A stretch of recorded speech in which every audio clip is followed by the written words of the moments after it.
Doom, doom, doom, doom. Have to enjoy that piano. What's going on, everyone? TGIF. Good to see you. Glad you made it. Thank you so much for coming to the show. Hope you had a great week. It has been a little challenging for me. So I will say, if there is an issue with the internet, I will be gone no more than 3 minutes. That has been the average time. I'm working with the company. We're going to see what we can do, get this fixed. It has been something that they are aware of. I guess I'm a little bit more vocal about it than others, but it's important I get this right. First, we had to get the darn bill right. Got that corrected. Now, we're running to the service part.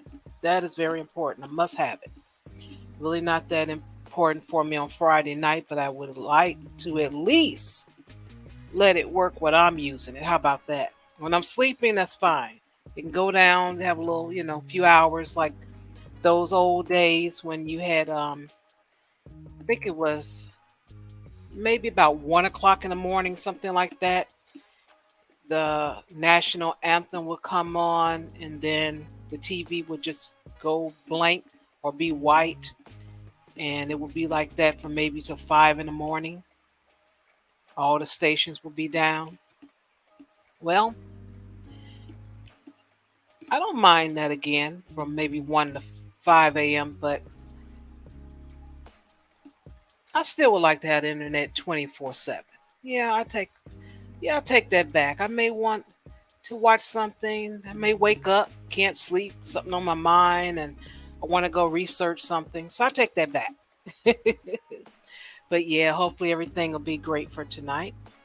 And hopefully I won't have anyone to come in and punk me because, I got out of here early last week. I wasn't having anybody come in here and punk me. But I hope you guys will enjoy tonight's discussion. Have a little gumbo, if you will, a little bit of this, a little bit of that, all in the pot. Because one thing I've been noticing is the content around in these parts are the same. They are the same. All you got to do is just scroll and look at your recommendations, and they're all the same. And I don't know, that's boring to me. I don't have to hear everyone's opinion on the student loan, because that's what a lot of people are doing, giving opinions. Give me some information on how I can save some money. Give me the facts. Just the facts, ma'am. Just the facts. As far as what you feel about it and what you think about it and what it should be, and if you were the king and la la la. I'm okay with all of that. But I like a difference of opinion. It's all cool. It's just the tearing apart of the person is the issue. My understanding, I learned a long time in this space, is if you have to insult the person, name calling, you automatically lose the debate. Well, no one follows that rule anymore. Maybe over here with me, but it's not too many places that people will respect another person's opinion. And that's a lost art. I hate to see that, And I guess people are more brave when they're behind a computer screen, behind the avatar, They get a little bit more muscle and testosterone and estrogen and whatever else that's fueling them. But we're going to go ahead and get our intro. And let me speak to the people in the chat room. Mr. DJ Music, how are you? Any special requests? I got a new artist, I featured last week. I think he's a pretty cool blues artist. He up and coming, and I could play the song for you. It's not an issue. Emmanuel, what's going on? How are you? Lady V in the house, good to see you. Just DeAndre, how are you? Welcome on in. All right.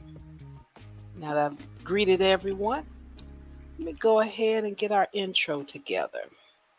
So let me remove what I need to remove, and actually including myself. Now my background, me. I'll be back.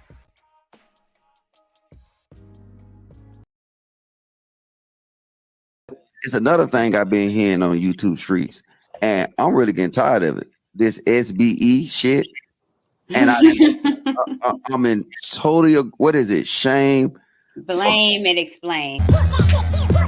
Shame, blame, and explain. And for the most part, it's like, look, we can't shame these women out of doing nothing they want to do. At the end of the day, they gonna say this shit on YouTube, and they gonna goddamn go back and they gonna do what they want to do. So like I said, when I had these conversations, I don't necessarily have these conversations directed to the women on the panel. I hope some of the women can see, you know what I'm saying, with our discussions.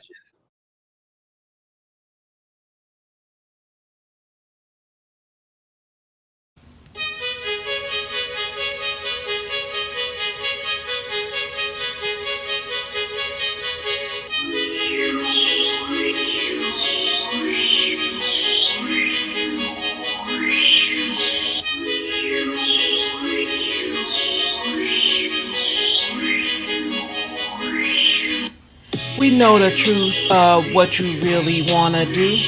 All this live stream talking, not telling truth. Quote and stack like those numbers make it a fact. Those women never would have picked you even where you're at. Winter's here and it's here for you indefinitely. You turn your back on your own damn community. We see your comments in the chat and it's hate speech. You mad at women cause they didn't choose you in their sheets. Name your doctor writing scripts cause the dosage off. Flipping a script, women winning talking about they lost. It's been 4 years you've been hanging in these YouTube streets. Congratulations, you just earned your bachelor's degree. You wanna clap them cheeks. You wanna clap them cheeks. You wanna clap them cheeks. You wanna clap them cheeks. You wanna clap them cheeks. You wanna clap them cheeks. You wanna clap them cheeks. You wanna clap them cheeks. Those red pills never done nothing for you. I hear Red Bull is on sale, won't you pick up two? Speaking of which, your godfather is dead and gone. No more new quotes for you to carry on. Flip the channel, keep on searching and don't be sad. Never cry about something that you never had. It's been 4 years you've been hanging in these YouTube streets. Congratulations, you just earned your bachelor's degree. You wanna clap them cheeks. You wanna clap them cheeks. You wanna clap them cheeks. You wanna clap them cheeks.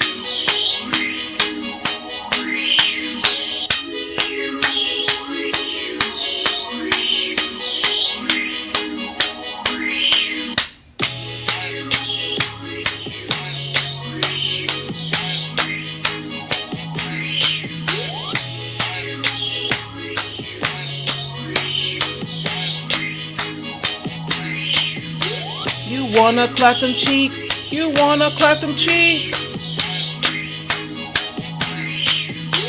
You wanna clap them cheeks. You wanna clap them cheeks.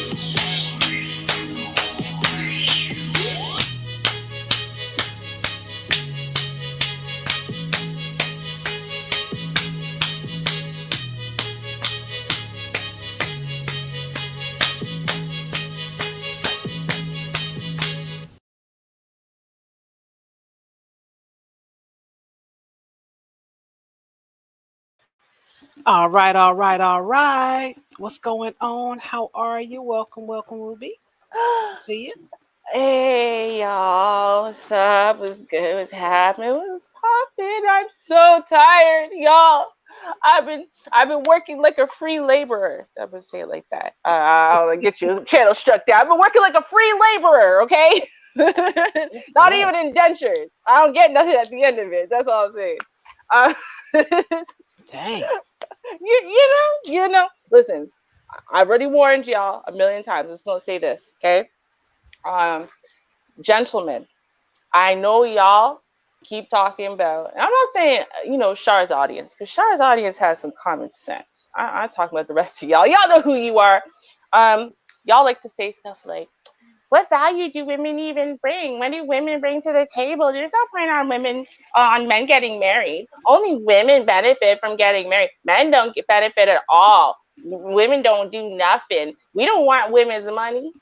Listen, even if she's a stay-at-home wife, even if she's relatively lazy, men are so whatless at some things. I'm telling you, Shar, they just are. And no, you know what it is? It's because men and women focus on different things. We see different things, whatever, right? So like even when men think they're cleaning, they're not cleaning. You know what I mean? Like they think they clean Ah. stuff. And then they just miss like whole rooms, whole areas, or whatever, because you have to be very explicit with men. Sometimes you have to like spell it out in detail that seems almost stupid to a woman. Because like if you said it to another woman, she would get it. If I say clean the kitchen, I mean everything in the kitchen. I don't mean like, well, if it's totally visible and looks dirty, you should clean it. But like if it's visible and doesn't look dirty, you don't need to wipe that, right? Like no, like it's just like men and women are different.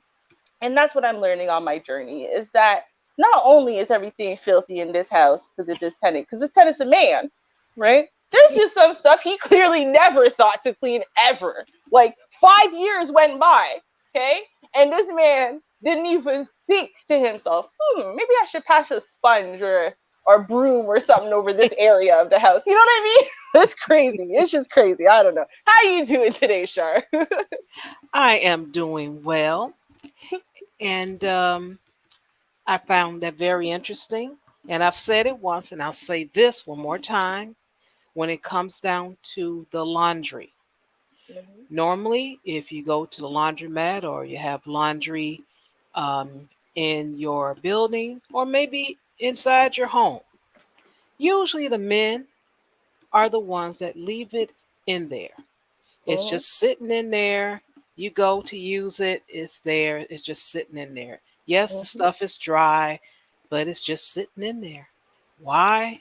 Because they've gone to watch a game or doing something, clipping their toenails. I don't know. But Yes. every time you could Mhm. just put your money on it like it's a man. Girl, every time I get a knock on this door, right? Because we have tenants downstairs. Every time I get a knock on the door, I know that means Mr. Rubes left something in the dryer. Now, part of me is just annoyed that they're knocking on the door at all, right? But the other part of me is annoyed at Mr. Rubes because I'm like, dude, how have you ever washed something and then taken it out of the dryer, like ever in your life? Because like, but it's like he forgets. I think there are studies though that prove women are better at multitasking than men are, right? And that is to say, we are better at starting 6 different tasks at once and keeping track of all of those tasks and switching back and forth so that way we're getting 6 different things done all at one time.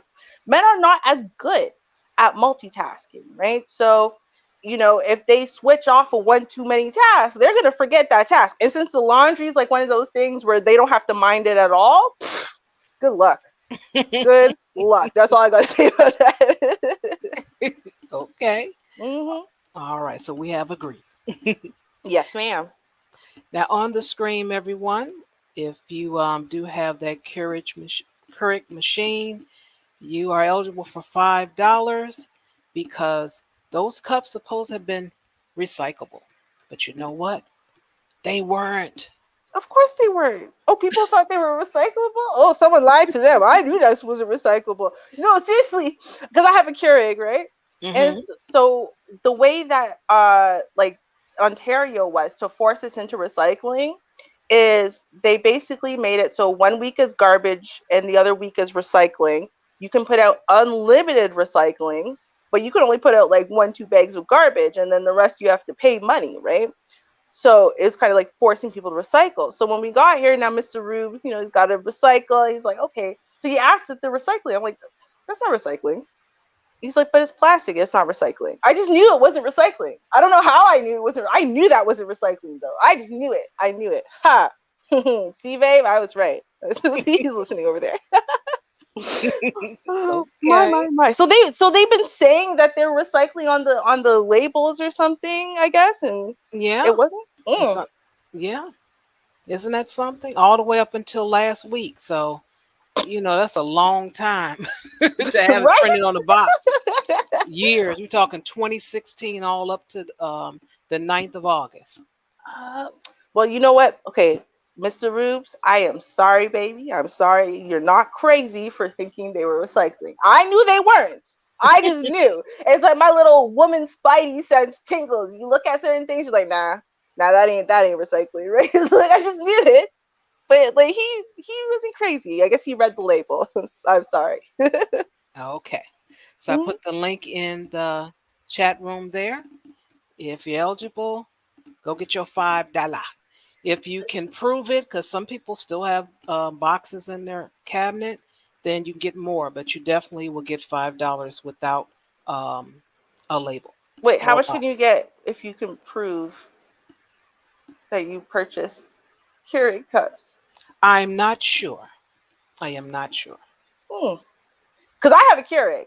And I don't know if y'all know this about Ruby, but she drinks a lot of tea. And it's all from the Keurig, right? So, Oh, hmm, okay. All right. Well, let hmm, me take a look. I definitely will tell you. I do not remember offhand. Let's see here. hmm. It's loading, and I'll have an answer. Hopefully. Uh, Well, yeah. y'all will know for sure. If I'm not back next week, it's because I retired off of how much money I could get back from the Keurig thing. uh. I'm Let's just see. saying. Yeah, it's not telling me, but I will say take a look at the link and Yes, please. get the I'm rest. definitely gonna do that. Yeah. Hmm. Yeah, because it doesn't show me when I clicked on it. Trust. I Slide. need that $5. Okay. Can't Mhm. get a foot long anymore with $5, but hey, you get what you can. A gallon of Right? gas, maybe. Especially not in Canada. Trust me, you can't get a foot long. I don't think $5 foot long. Yeah, those weren't Canadian commercials. We never got $5 foot longs. Shame. Well, maybe next time. Right? Hmm. Yeah, who wants it now? We know that the bread isn't real bread and all the other stuff that came out, the tuna not tuna and all of that. So we don't want that. Girl, I had one the other day though, and I'm allergic to gluten, so that makes it even worse. I really shouldn't be eating it. But you know what? Listen, we were in our starvation homelessness period, right? And I was like, listen, this is the only thing that's real food you can get, right? I'll just get a sub, right? And I was like, okay, I'm gonna get what I used to order back in the days before I was allergic to gluten. Oh, it's good. It's some good bread. It's some good fake bread. I gotta say that. It's some good fake bread. It's some good bread, man. Especially when it's toasted. Mm. Oh, I gotta say, for fake bread, imitation bread, they did a good job. I don't know. Okay. I didn't know the difference. I used to ask for skinny. I've seen people in front of me ask for a skinny. I'm like, oh, I like that. They just dug out all that bread, so it's like half, and I'm like, oh, wonderful. So you have That's what I mostly the did. crust. I'm like, I like this because I used to do that, but it wasn't quite like Yeah. they did. They just kind of dug. I just peeled off the top. I did honestly, Char. I swear, I actually do the same thing because after the first few bites, it becomes way too much because I shouldn't Yeah. be eating it at all. So I just like take off so much of the bread. I didn't know you could just order it like that. Oh, learn Yeah. something new every day. Okay, got Mhm. it. Skinny bread. I'm gonna ask for the skinny. Can I have some skinny imitation Parmesan oregano bread, please? I'll take that toasted. Thank you.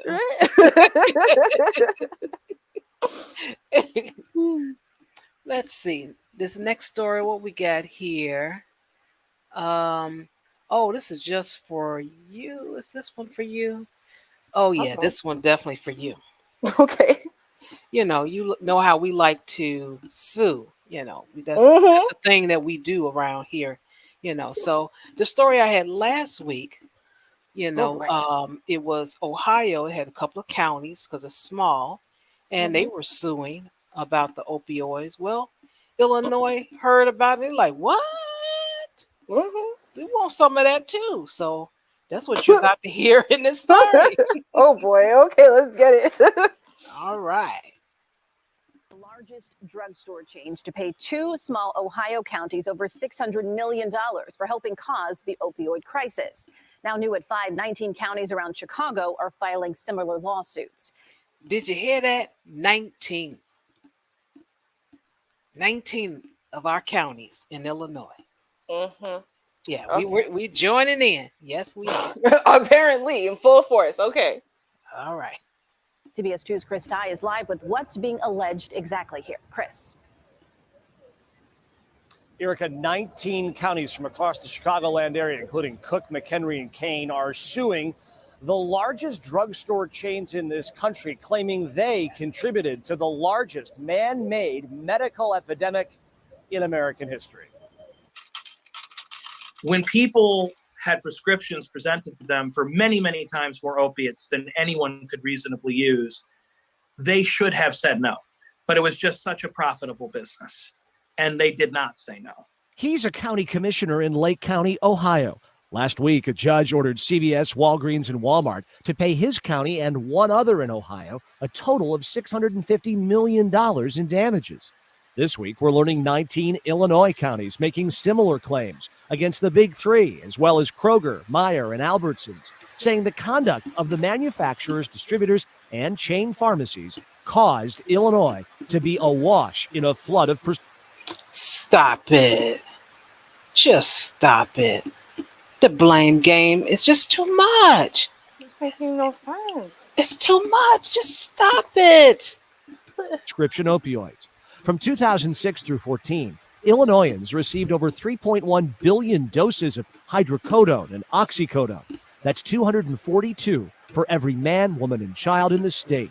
These were astronomical amounts of opioids being sold. There was no way that a responsible pharmacy would view this as being used for medical purposes. In a statement to CBS2, Deerfield-based Walgreens said, "As we have said throughout the process, we never manufactured or marketed opioids, nor did we distribute them to the pill mills and internet pharmacies that fueled this crisis. We will continue to defend ourselves against the unjustified attacks of plaintiffs' lawyers on the professionalism of our pharmacists, dedicated healthcare professionals who live and work in the communities they serve." And they should, because the way that commissioner is saying it, as if you go to work and the manager, he's like, "How many prescriptions did we get? Oh, that's just far too many. Oh no, let me check the store down the street. How many you get? What? Oh no." Right. So they're saying that it was 242 Percocets per person per Each. month, I'm guessing, right? Yes. Per month. Okay. Well, the maximum dosage, and I know this because it's one of the narcotics I have a legal prescription for, is 360 a month. Is 12 a day. So that means if 12 is the maximum dosage that you can be prescribed, it's actually not limited because of the oxycodone, it's limited because of the Tylenol content, but whatever. Right? Yeah, because there's a Percocet is a little bit of oxycodone, 5 milligrams, with 325 milligrams of Tylenol. So since you can only take 4,000 milligrams of Tylenol in a day without hurting your liver, then you max out at 12 Percocets a day, right? That's basically what the legal dosage amount is. So if someone is prescribed up to 360 Percocets, then the Walgreens or anywhere, any pharmacist, why are you going to bat an eye? Because not for anything, but pharmacists aren't doctors. They're pharmacists. Their job is to make sure that the prescriptions you're on doesn't conflict with any other prescriptions, that the person picking up the prescription is a person whose name is on the prescription, and so on and so forth. But it's not their job to decide whether the person presenting at the pharmacy who this prescription is for has a valid medical concern that requires that prescription. That is none of the pharmacist's business. They're not a doctor. Like, I'm trying to imagine to myself. Now, I know my pharmacist. Like, we have a really great relationship because I've been on a lot of medications for a lot of years. But I'm trying to imagine showing up to a pharmacy and them telling me that they are not going to give me my prescription because they've decided, without any medical degree and without any deep knowledge of my medical situation, that I don't need my prescriptions. Like, who the bleep are you to tell me anything, right? Like, that's why the doctor wrote the prescription. Everyone has a different job. You know what I mean? Like, I agree with you, but what? Just, that way he tried to make the argument, you got to think the people that fill the prescription, more than likely they're just putting in 8 hours, so they don't know what happened the rest of the day in the evening. So how, and the same with the shift managers, I'm pretty sure they're not there 24 hours. So what's going on now? If there was something, a machine that tracked what was dispensed or something like that, and they didn't get it fixed when they know it was broken, then that's different. But the way he's doing it, he's saying it as if, oh, you have a personal responsibility out there, yo. Like, That's no, you crazy. don't. But you don't. Right. Right, like in Ontario, and I told you guys this, so Ontario's system is set up in such a way that all of your prescriptions, period, are now connected to your health card. So basically, no matter where you go, you're going to have a running tally of any prescription you've been on, period, right? Like, it's just connected. And so your doctor will prescribe you. Now, here's the interesting thing too. So doctors can do two different things. They can prescribe you opiates, right? Like, let's say they prescribe you 100 pills, and then the directions say take 2 tablets 4 times daily, right? And then that's it. Technically, that's not limiting you. So if you went back to the doctor in 2 weeks, right, the doctor could just write you, the exact same doctor could write you another prescription for the exact same amount, even though technically 2 pills every 4 times a day, you shouldn't have run out of them in 2 weeks. Or they could write the prescription that says dispense 100 tablets every 30 days. And that means you cannot get more tablets until 30 days have passed, right? But again, that is on the doctor. That isn't on the pharmacist. It's on the pharmacist to follow what the doctor has prescribed. It's not on the pharmacist to decide your doctor should have prescribed something else. Like, how is this on the pharmacy? This is making no sense to me. I don't get it. Hey, this is America. That's what we do. This is America. Vonda, would you like to chime in? How are you? Welcome. Hey, Char. Hey, Ruby. Hey, Thanks girl. for having me. Anytime. Well, you know what? When it comes to stuff like this, America, does really, really well with the blame game. And for certain, groups, the blame game works very well.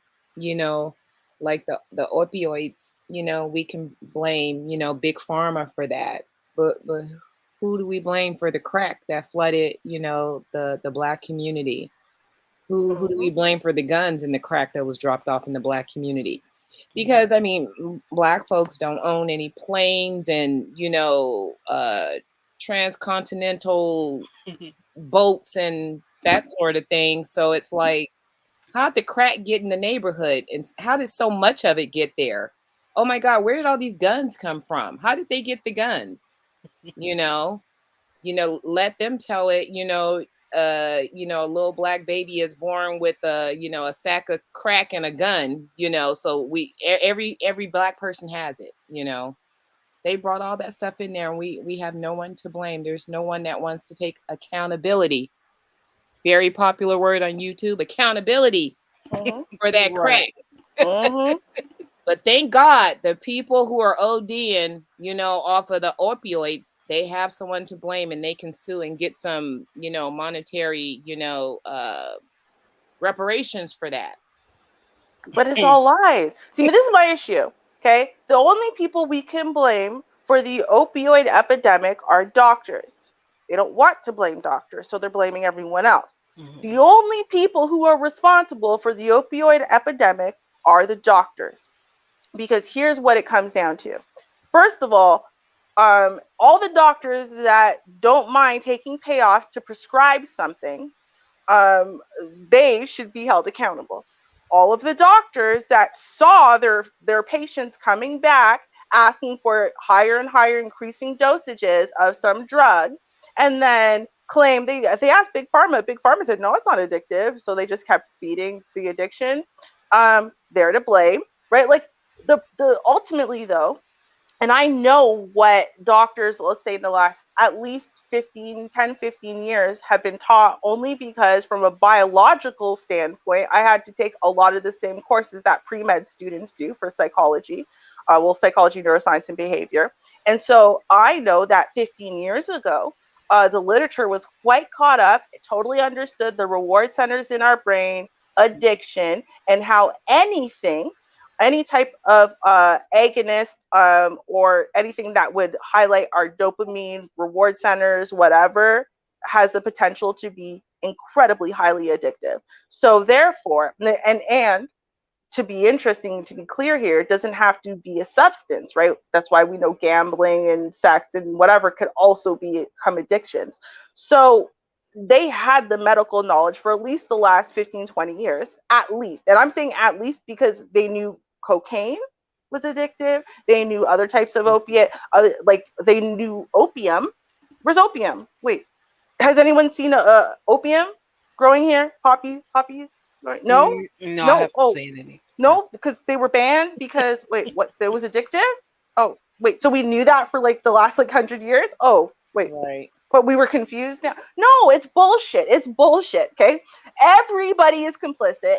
It's not Big Pharma. Big Pharma just capitalized on greed, right? And they're horrible people. Fine, they're a bunch of sociopaths, but they're not to blame, right? The doctors are to blame because they kept prescribing something that all their medical knowledge told them is addictive to shut people up, make them go away, make their reviews higher on Yelp, whatever it was, right? Like, it's like they knew, everyone knew, everybody knew. Like, stop, enough. You can't sue Walgreens for doing their job, because if they didn't do their job, they would have gotten shut down and sued it out of business. How could they just deny people medications? You can't do that. Like, Right. come on now. Come on. No, this is ridiculous. I'm so mad at America. I'm mad at America right now. This is ridiculous. Oh my God. Wow. Yeah, that's how we do it. Okay. I'm okay. I'm gonna woosah. We're good. Okay. Okay. Now, I just so happened, the next story, I remember you mentioned how Amazon, if the package is stolen, they're just going to replace it. No big deal. But I just kind of wonder what your reaction is going to be when a lot of packages are stolen. Oh boy. Yeah, okay. I'm kind of curious. Okay. I'd like to see what a lot is. What's a lot? I know, right? Okay, let's see.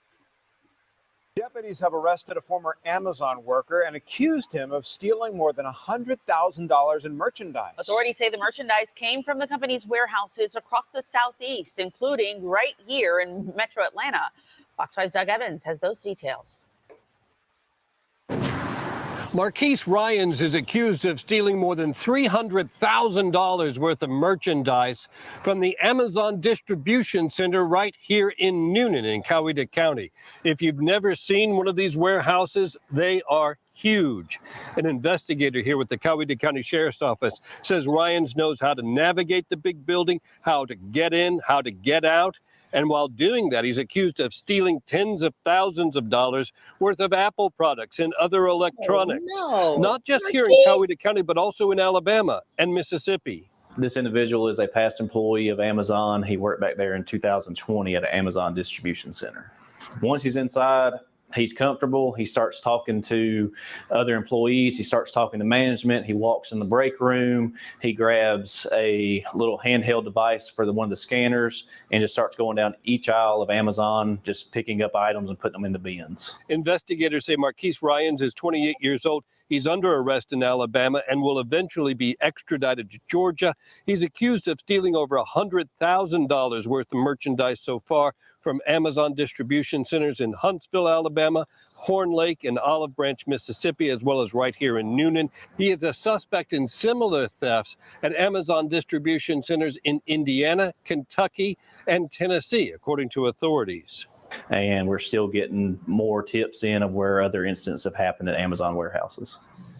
Since hitting this Amazon distribution center right here in Noonan, investigators tell me that Amazon has tightened up security, especially when it comes to how former employees get in the building. You think?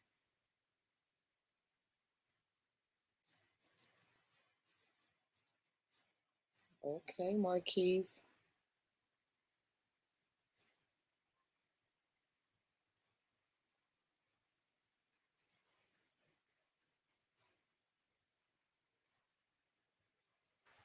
See, all they got to do is just replace it, Ruby. See, he scanned it in and everything. They got a total of what was stolen, right? Oh my God. Yeah. Now, see, that's what I'm saying. I wasn't hurt as a customer, so what do I care? No offense. It's just, listen, this is the thing, right? You look at that man's picture, and he ain't ashamed, he ain't scared, he ain't sad. Right? Like, he looks almost damn proud of himself. When you see that picture of his mugshot, he looks proud of himself. He's like, I don't care. They caught me eventually, but I had fun doing it. Right? He's probably sitting there laughing because what he got charged with isn't even half of it. It's not even half the story. Y'all only caught like a tenth of the scam. Right? And like, I think that really they did him dirty. But this is the problem.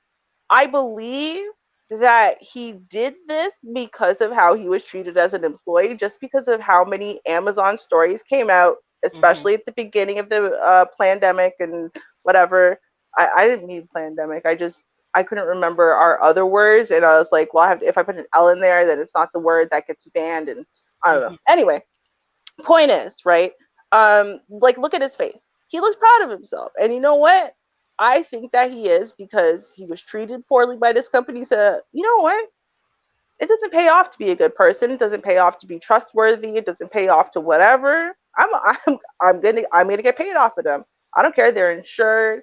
I know when the stuff gets damaged, when the stuff gets mishandled, blah, blah, blah, just gets thrown into some wherever, and it's just insured and everyone's fine. So I'm going to get paid. And he doesn't feel bad at all. Not even a little. Look at his face. Doesn't feel bad at all. You know what? I think Marquise is janky. And I think it's a good thing that they fired him, because you know what? Good riddance to you, Marquise. And the fact that he schlupped his behind back up in there, you know, acting like he still worked there. Hey, Joe, how you doing? What's up, George? He's waving at everybody. Okay, let me go and get the gun and start scanning stuff, looking like he working in there, knowing, you know, his whole intent when he walked through the threshold of the entrance of that building, he knew exactly what he was going to do. Yeah. I hope they throw the book at Marquise. Marquise, where's the donkey of the day? You know, plaque. He deserves the donkey of the day plaque, because he was just, that wasn't correct. You know, somehow or another, with all this theft that they're doing at Amazon, because Amazon is so good at replacing stuff, how long do you think it's going to be before those theft costs are passed along to the consumer? Eventually, the consumer is going to pay for it. For what janky ass Marquise did, the consumers are eventually going to pay for it, Ruby. I just want you to think about that. I want you to think about it. I disagree. You know why I disagree? Because I believe, like, it's different when we're talking about, for example, retail, right? So in retail, right, they have what they call shrinkage, right? There's an acceptable amount of shrinkage. They expect for it. They plan for it. Insurance plans for it, so on and so forth. And so when people are stealing, right, that's affecting the level of shrinkage, blah, blah, blah. And then, yes, it does get passed down to the consumer, right? And I think people think of something like Amazon in the same way, but Amazon is not the same. It's not the same monster, shall we say. And so when you're talking about warehouses and stuff like that, they have a whole different level of insurance, first of all. Second of all, when you're talking about something like Amazon that's on the scale of Amazon globally, I think what you get are a lot of people who they don't want Amazon to fall or to fail. And they are willing to put in their funds, their support, whatever is necessary to make sure Amazon doesn't fail. So therefore, they're not going to allow Amazon to fail. So they're not going to penalize Amazon in a way that would affect their bottom line. And it will affect their bottom line if prices, you know, if it's passed down to the consumer. Because then the consumer is going to say, well, no, sorry, Amazon Prime isn't worth it. I don't want to pay for it. So yeah, no, I don't think so. I think if anything, Amazon's already making a killing. People, you know, I paid $7 a month for years. So that way, on rare occasions, I would order something from Amazon. I didn't even order anything. I didn't even know I could watch movies. But I paid them $7 a month anyway for Amazon Prime, just so I could say I was a Prime member, okay? I don't feel sorry for Amazon. I don't. I'm sorry, I don't. Especially because they treat their employees so badly. At what point will companies like Amazon figure out they have to treat their employees like people to have their people treat their company with respect? I'm just wondering. Okay. All right. That's what I'm saying. That's all I'm saying. That's all I'm saying. All right. Well, Ruby has spoken, you know. Damn right. No, I'm joking. She still thinks that they can afford those packages. Okay. Well, all right. Because it's insured. It's insured. Listen, it's insured. Because you know what? Because they have these huge warehouses, right? So things get damaged all the time. Things get moldy, things get water damage, things get physical damage. Like, they're insured. They're heavily insured for all of their stuff that's prime. They're insured for it, right? So that's why I'm like, whether it got damaged by mold or jackass here stole it, like, it's still insured when it's not there at the end of the day. They're just going to claim it as something that was damaged. They're going to get it back. So, yeah, no, I don't feel sorry for them. Sorry, I don't. Okay. Screw the man. Sorry. Well, there's some thievery going on, and it's all because of a TikTok trend.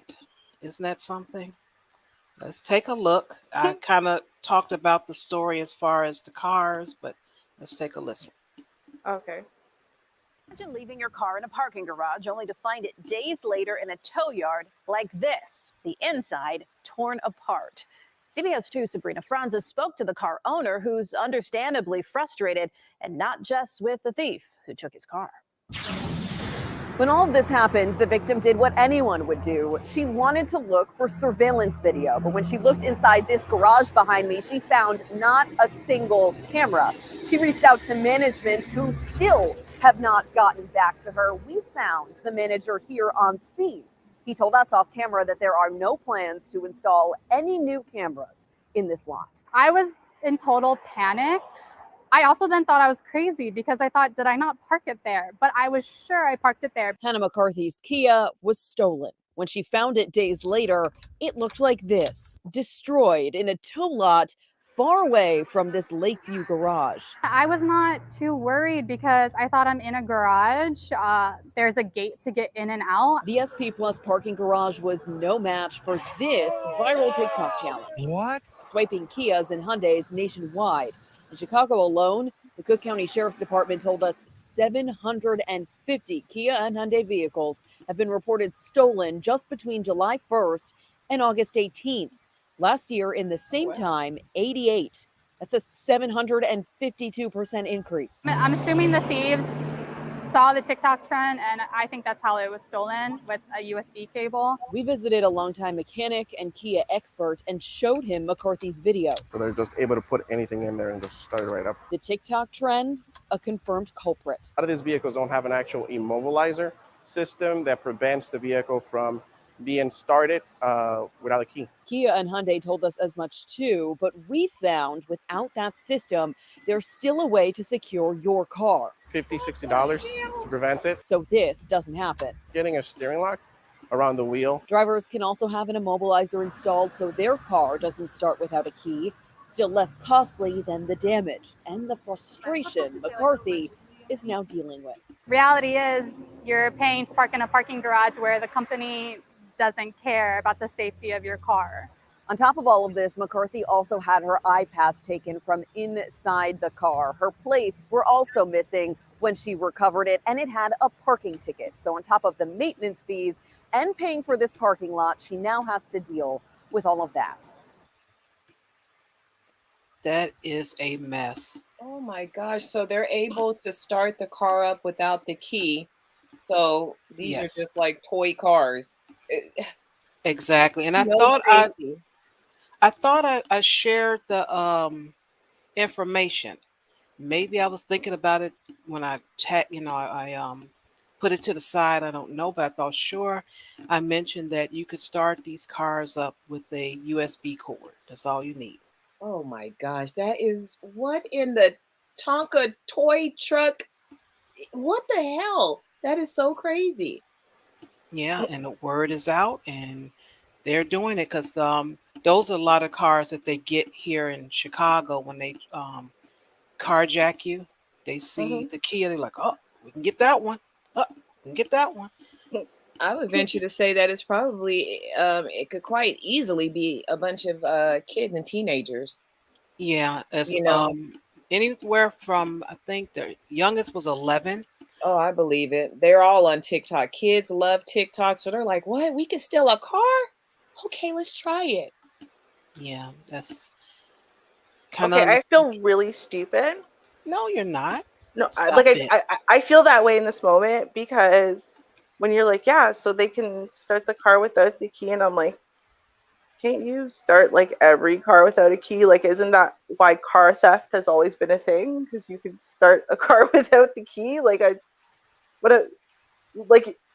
I must be missing something. There must be something different about what you're saying. But in my head, I'm like, but that's how people steal cars. They start the car without the key and steal it, right? Like, isn't that what's different?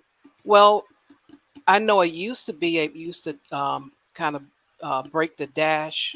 What is it called? The dash, the steering wheel Steering column, wheel column, yeah. and you would break that down, and you're able to play around with some wires or switches, and you Yeah. can start it that way. That's the Mhm. old-fashioned way.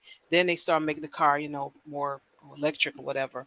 But what they're saying is, in this instance, there is a place that you actually can put your key, But you can just put a USB cord. That's from the story that I thought I shared with you guys. Sorry if I didn't. I'll look for it. But according to the TikTok information, you can start it with anything where the key goes. Oh, Yeah, you don't even need okay. a specialized widget to start it. You know, it's just anything. Oh, okay. I understand what you're saying now. Like, what are you guys talking about? You can start any current. Like, what are you? I was so confused, and everyone seems so impressed by this, right? And I'm like, okay. Like, what? You can't Like, steal it. huh? So what, no one steals my Civic because they can't, not because it's a piece of crap. Like, I'm very confused, right? It's like, oh, okay, I get it. So you can just, okay, I understand now. I feel better. I know I really was feeling really like, I'm like, how stupid am I? Why am I missing this? Why is everyone else not confused? Okay. Here's the thing. And I mean, they know it and they're proving it on a daily basis, right? Asia is proving that they can make American children do whatever they want whenever they want. I swear to God, that's what they're doing. And TikTok. Yeah, TikTok. That's Asia. That's I think China, maybe. Yeah. And I mean, they're proving it. They're proving it on a daily basis. They can literally influence the direct actions, the thoughts, the feelings, everything of the average American child. And they're very much targeting an American demographic and trying to get them to do things. And I think they're doing it to like thumb their nose at America and say, haha, yeah, you guys want to screw with us? Oh, you want to send back, you don't want to send back Chinese dissidents? Cool. Look what we're going to make your kids do. I swear to God. I know it sounds crazy, like it's, tinfoil hat time, but it's a little bit, no, seriously, it's a little bit insane when you think about what the trends could be or should be. Right? I mean, they were stupid, like, oh, let's eat a Tide Pod, right? Like that was like the worst that people were doing. Or, oh, maybe I'll light this thing on fire because it shouldn't hurt. And then some people got hurt because they did it wrong. But now it's like, first you had kids vandalizing and stealing from their schools, getting themselves expelled, so they're going to lose out on an education, right? Now you have children becoming car thieves. Like, dude, they're escalating. And I don't think it's the kids that, I mean, I do think the kids are escalating, but I mean, like, as in, I think that suggestions, ideas, stuff like that are being sent to them, implanted to them, shown to them on their For You page. And then by the time it becomes viral, it's some American kid or whatever that told you about it, but someone told him about it. He'll never admit it because he's happy he's viral. You know what I mean? Like, I think that they're implanting these ideas in these kids. And I think the next thing is just going to get worse and worse and worse because they're trying to see how far they can do. Like, how far can they push the average American child and how much can we control their behavior to get what we want? I honestly think that's what it is. And like, that's why I don't even go on TikTok. I think it's terrifying. I really do. Okay. Well, you're going to see some TikTok tonight, but it's gonna be all right. Yeah, I'll watch it third party, but I mean, I don't go onto TikTok. You know what I mean? Like, it's not on my cell phone. It's not, I'm not messing with that app because I think it's dangerous. I really do. I know they did something on Facebook where they were showing mini stories, and I looked up and 3 hours had went past, and I'm like, okay, I can't do this anymore. I'm too interested. Right? I just got too much interest in it. Because I like stuff like that. So I'm like, nope, gotta go. Mm-hmm. Oh, yeah. And that's why, like, see, TikTok hasn't figured out what I like. Because I have it on my tablet, and I'll turn on my tablet to go on to the TikTok thing to look for something for a particular story or something, right? And they haven't figured out what I like. And so, therefore, I hate everything that I see on TikTok. Like, TikTok to me is not addicting. But I see how if you use it enough times, it's going to start only showing you the things that you like, right? And I'm like, thank God it doesn't know. Thank God I don't do anything else on my tablet for it to know my history and whatever. Because if it did, then it would know that I watched some channels like Jenny O. Jenny O, her whole channel is reviewing what happens on TikTok. On TikTok, yeah. Right? And I love Jenny O. Yeah. I want to know. I want to know everything. I love all that stuff. If they started showing me that stuff on TikTok, I'd be stuck. forever, right? But it's just like they haven't figured out they should show me that, so they're still showing me stupid things I don't care about, like cats being cute and like, you know, I don't know, humans doing stupid things, and I'm like, I don't care about this, right? So yeah, thank God. Story stuff like and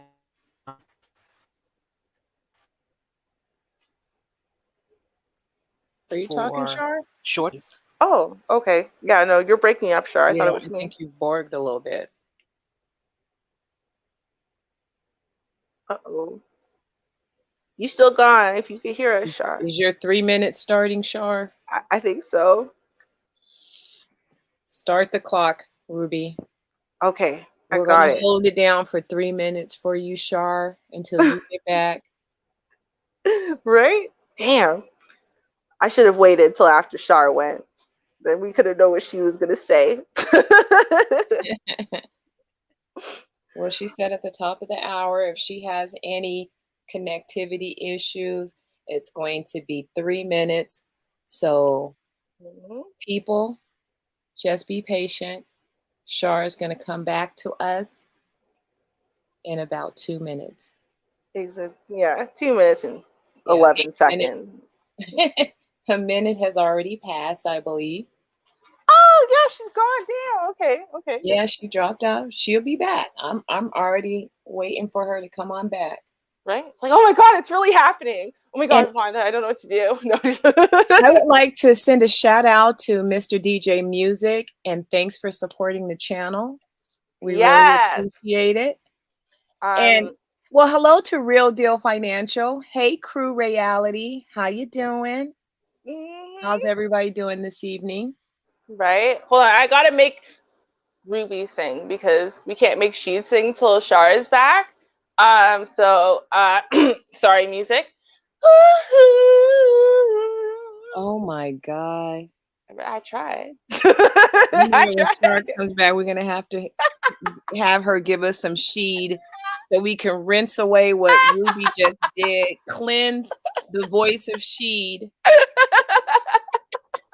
Don't be hating, Wanda, okay? I sing like a magical songbird. Thank you very much. Songbird with a sore throat. Probably. I'm tired, okay? I go through hell, okay? Oh my God, I can't believe Crew, I didn't even know you were still around, sir. I thought he disappeared. Like, I just thought he just dropped off the face of the planet somewhere. It's Crew. Damn. Crew did disappear for a little bit. He was just like out of commission. I didn't see Crew for a good minute. Right? Okay. Well, salutations, good sir. And yes, of course, real deal. And I mean, come on. Shout out to our comedic, what is the peanut gallery down there? Don Teasy and Emmanuel Briggs, now that we know he's hilarious.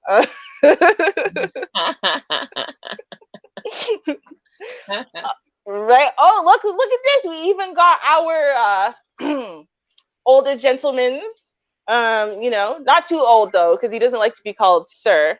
Or Mr. Jack Spade. Hey, Mr. Spade, welcome. Salutations. We're really sorry. Char dropped off because she had an internet issue, right? So she should be back in about 60 seconds. I'm gonna.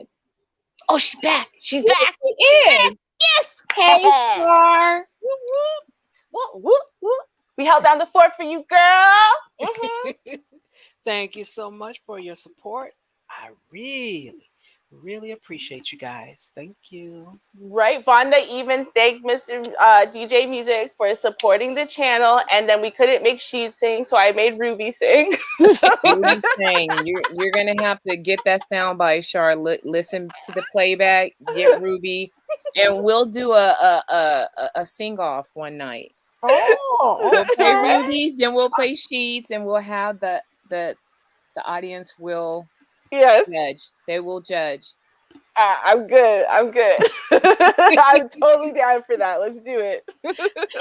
Okay. Thank you for your support, Mr. DJ Music. And welcome, Jack Spade. How are ya? What music? You see this ingrate? I serenade him with beautiful music to show my appreciation and thanks, and he calls it an outstanding L. Hater, hater, hater, hater. Right? Damn. Terrible. Tragic. Right? Tragic. All right. Well, where we left off, we're talking about thieves. So got some more stuff with thieves, and another Chicago story is yeah. What can I say? Oh And boy, they busy in Chicago. yeah, they are. So this is similar to some other stories I've played with taking folks' checks, but let's take a listen. This is near the white people. Uh-oh. Okay. Yeah. All right. Let's see it. Thieves targeting the West Loop now. A number of victims coming forward tonight claiming their mail was taken. CBS 2's Sabrina Franza is live in the West Loop. And Sabrina, some victims lost a lot of money. Hey, Erica, we're hearing more and more about mailbox break-ins in mailboxes like this one here in the West Loop, sometimes valuable mail with expensive consequences. Imagine sending a check for $63.84 through the mail, and thousands of dollars vanish from your bank account. And realized that there had been a withdrawal for $6,300.84. Oh, the pain. The pain. Oh my God. Yeah. Chelsea sent a check through this West Loop mailbox on Randolph and Elizabeth. After this happened, she pulled up this picture of her cashed check. It was written out to Carl someone, and I am very unfamiliar with anybody by the name of Carl. Someone forged her handwriting. She filed a fraud complaint and eventually got her money back. Somebody had broken into the mail, taken my check, and modified it. That day, she sent her grandfather a birthday card too. It never arrived. Her story seems to be part of a larger trend: misplaced mail in the West Loop. At this point in the game, people really need to take responsibility for their valuables. Demetrius Bornius witnessed it firsthand on a 2 a.m. walk with his dog Wednesday. It looks like he's stealing something. This time on Adams and Sangamon. At first, I thought it was odd for a postman or somebody to be picking up mail, but obviously something else. He saw a man walk up with a mail key, take what was inside, and run out to a waiting car. It wasn't a mail truck. As he was driving away, the person threw a letter out the window. I would assume if they went through there, any valuables that were in there, they probably took it out before they threw it out the window. Valuables like Chelsea's $6,300 check. That could be someone's lights. That could be someone's power. That could be food for a family. Erica, we reached out to the Postal Inspection Service multiple times. We know that they've received our request, and still by our deadline, we have not heard back. And you're not going to. That's how it goes. You're not going to, lady. Yeah, they start hitting that sweet area. I mean, where the condos and people with nice salaries, they start hitting them. But with a key? Or did he just think the man had a key and the dude jimmied it some kind of way and got it open? Oh no, there's a key, and I probably show that story next week.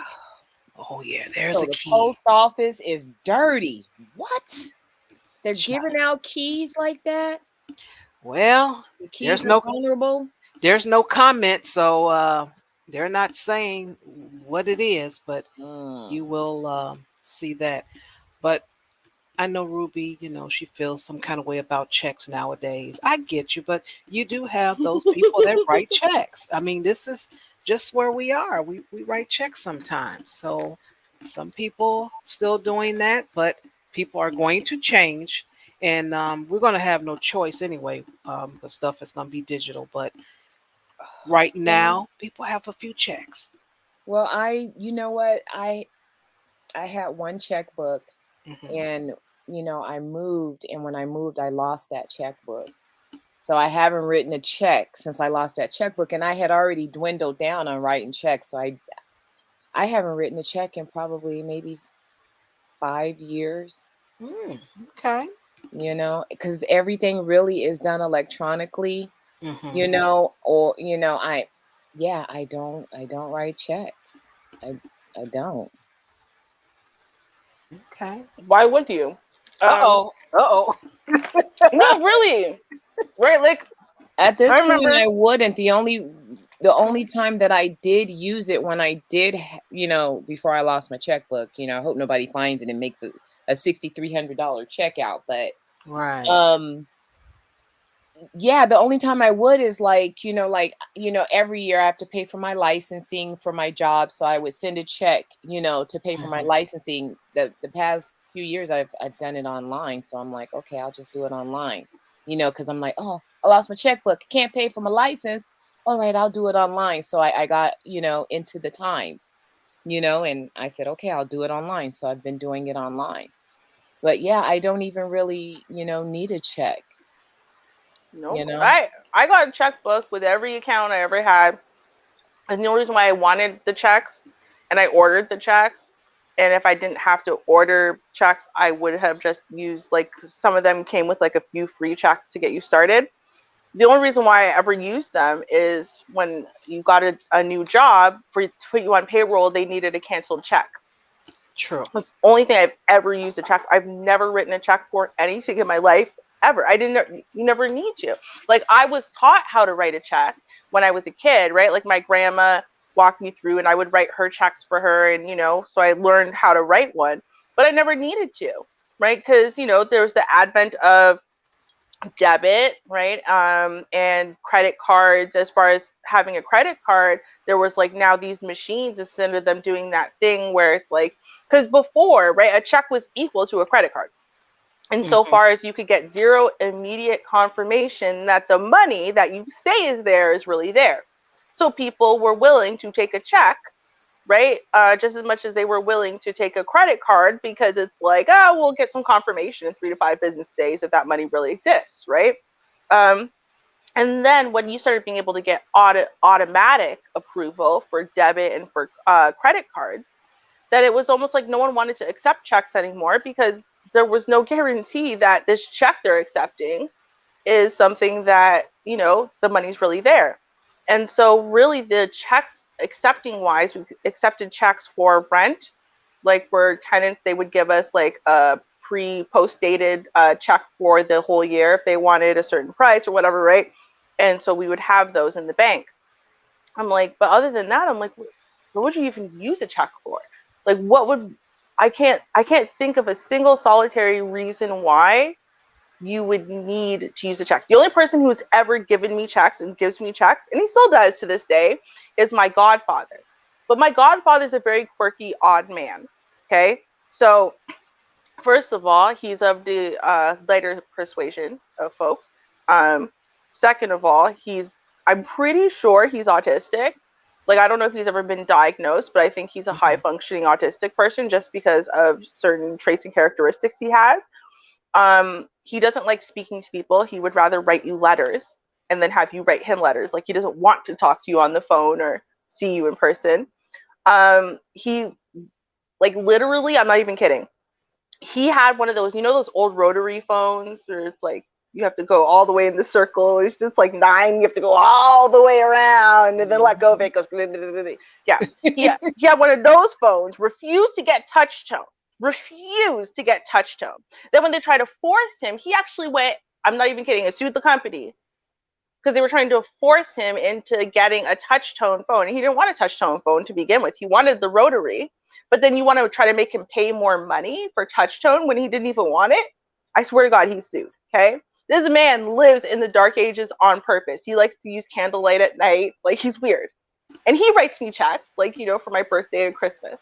This is the only person I know who writes checks for anything. And he refuses to have a computer, refuses to have a cell phone, doesn't use cars. He bikes to work and stuff. And he's super rich, by the way. It's not like he can't afford things. He's rich as hell. He just, right? He's a Luddite. So I'm like, okay, that makes sense. But I'm like, why would you, like, who else would write a check? or accept. Like, why? Why are you writing checks, y'all? Stop writing checks. Stop it. Right? They will. What is it, Michael Jordan? Stop. Get help. Right? They will. Trust me. They're gonna stop because Mm-hmm. just have no choice at this time. Mm-hmm. After that, they like, yeah, I think so. Now, Right? Like, if it's not something, if you're paying for something in person, handing someone a check for something, okay, fine. But if it's something that, like, don't mail checks. Like, it's so unnecessary. There's 1,000 other ways you can pay for everything. Stop mailing checks. It's ridiculous. That's all I'm saying. Okay. We're going to listen to you, okay? We're going to listen. Thank Whole you. entire world. You hear that, America? Stop writing them checks. Stop Ruby writing said them so. damn checks. Damn right. Ruby said it. If y'all don't quit. Mm-hmm. That's right. Okay. Well, with TikTok, I did find this interesting. I said, how would I use TikTok? Oh, I know. Short stories.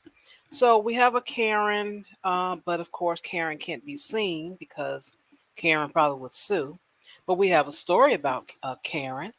She was a bad client. And I think this was, a great thing that TikTok came up with to just, talk about their bad clients, all the hairstylists. I thought that's a good idea.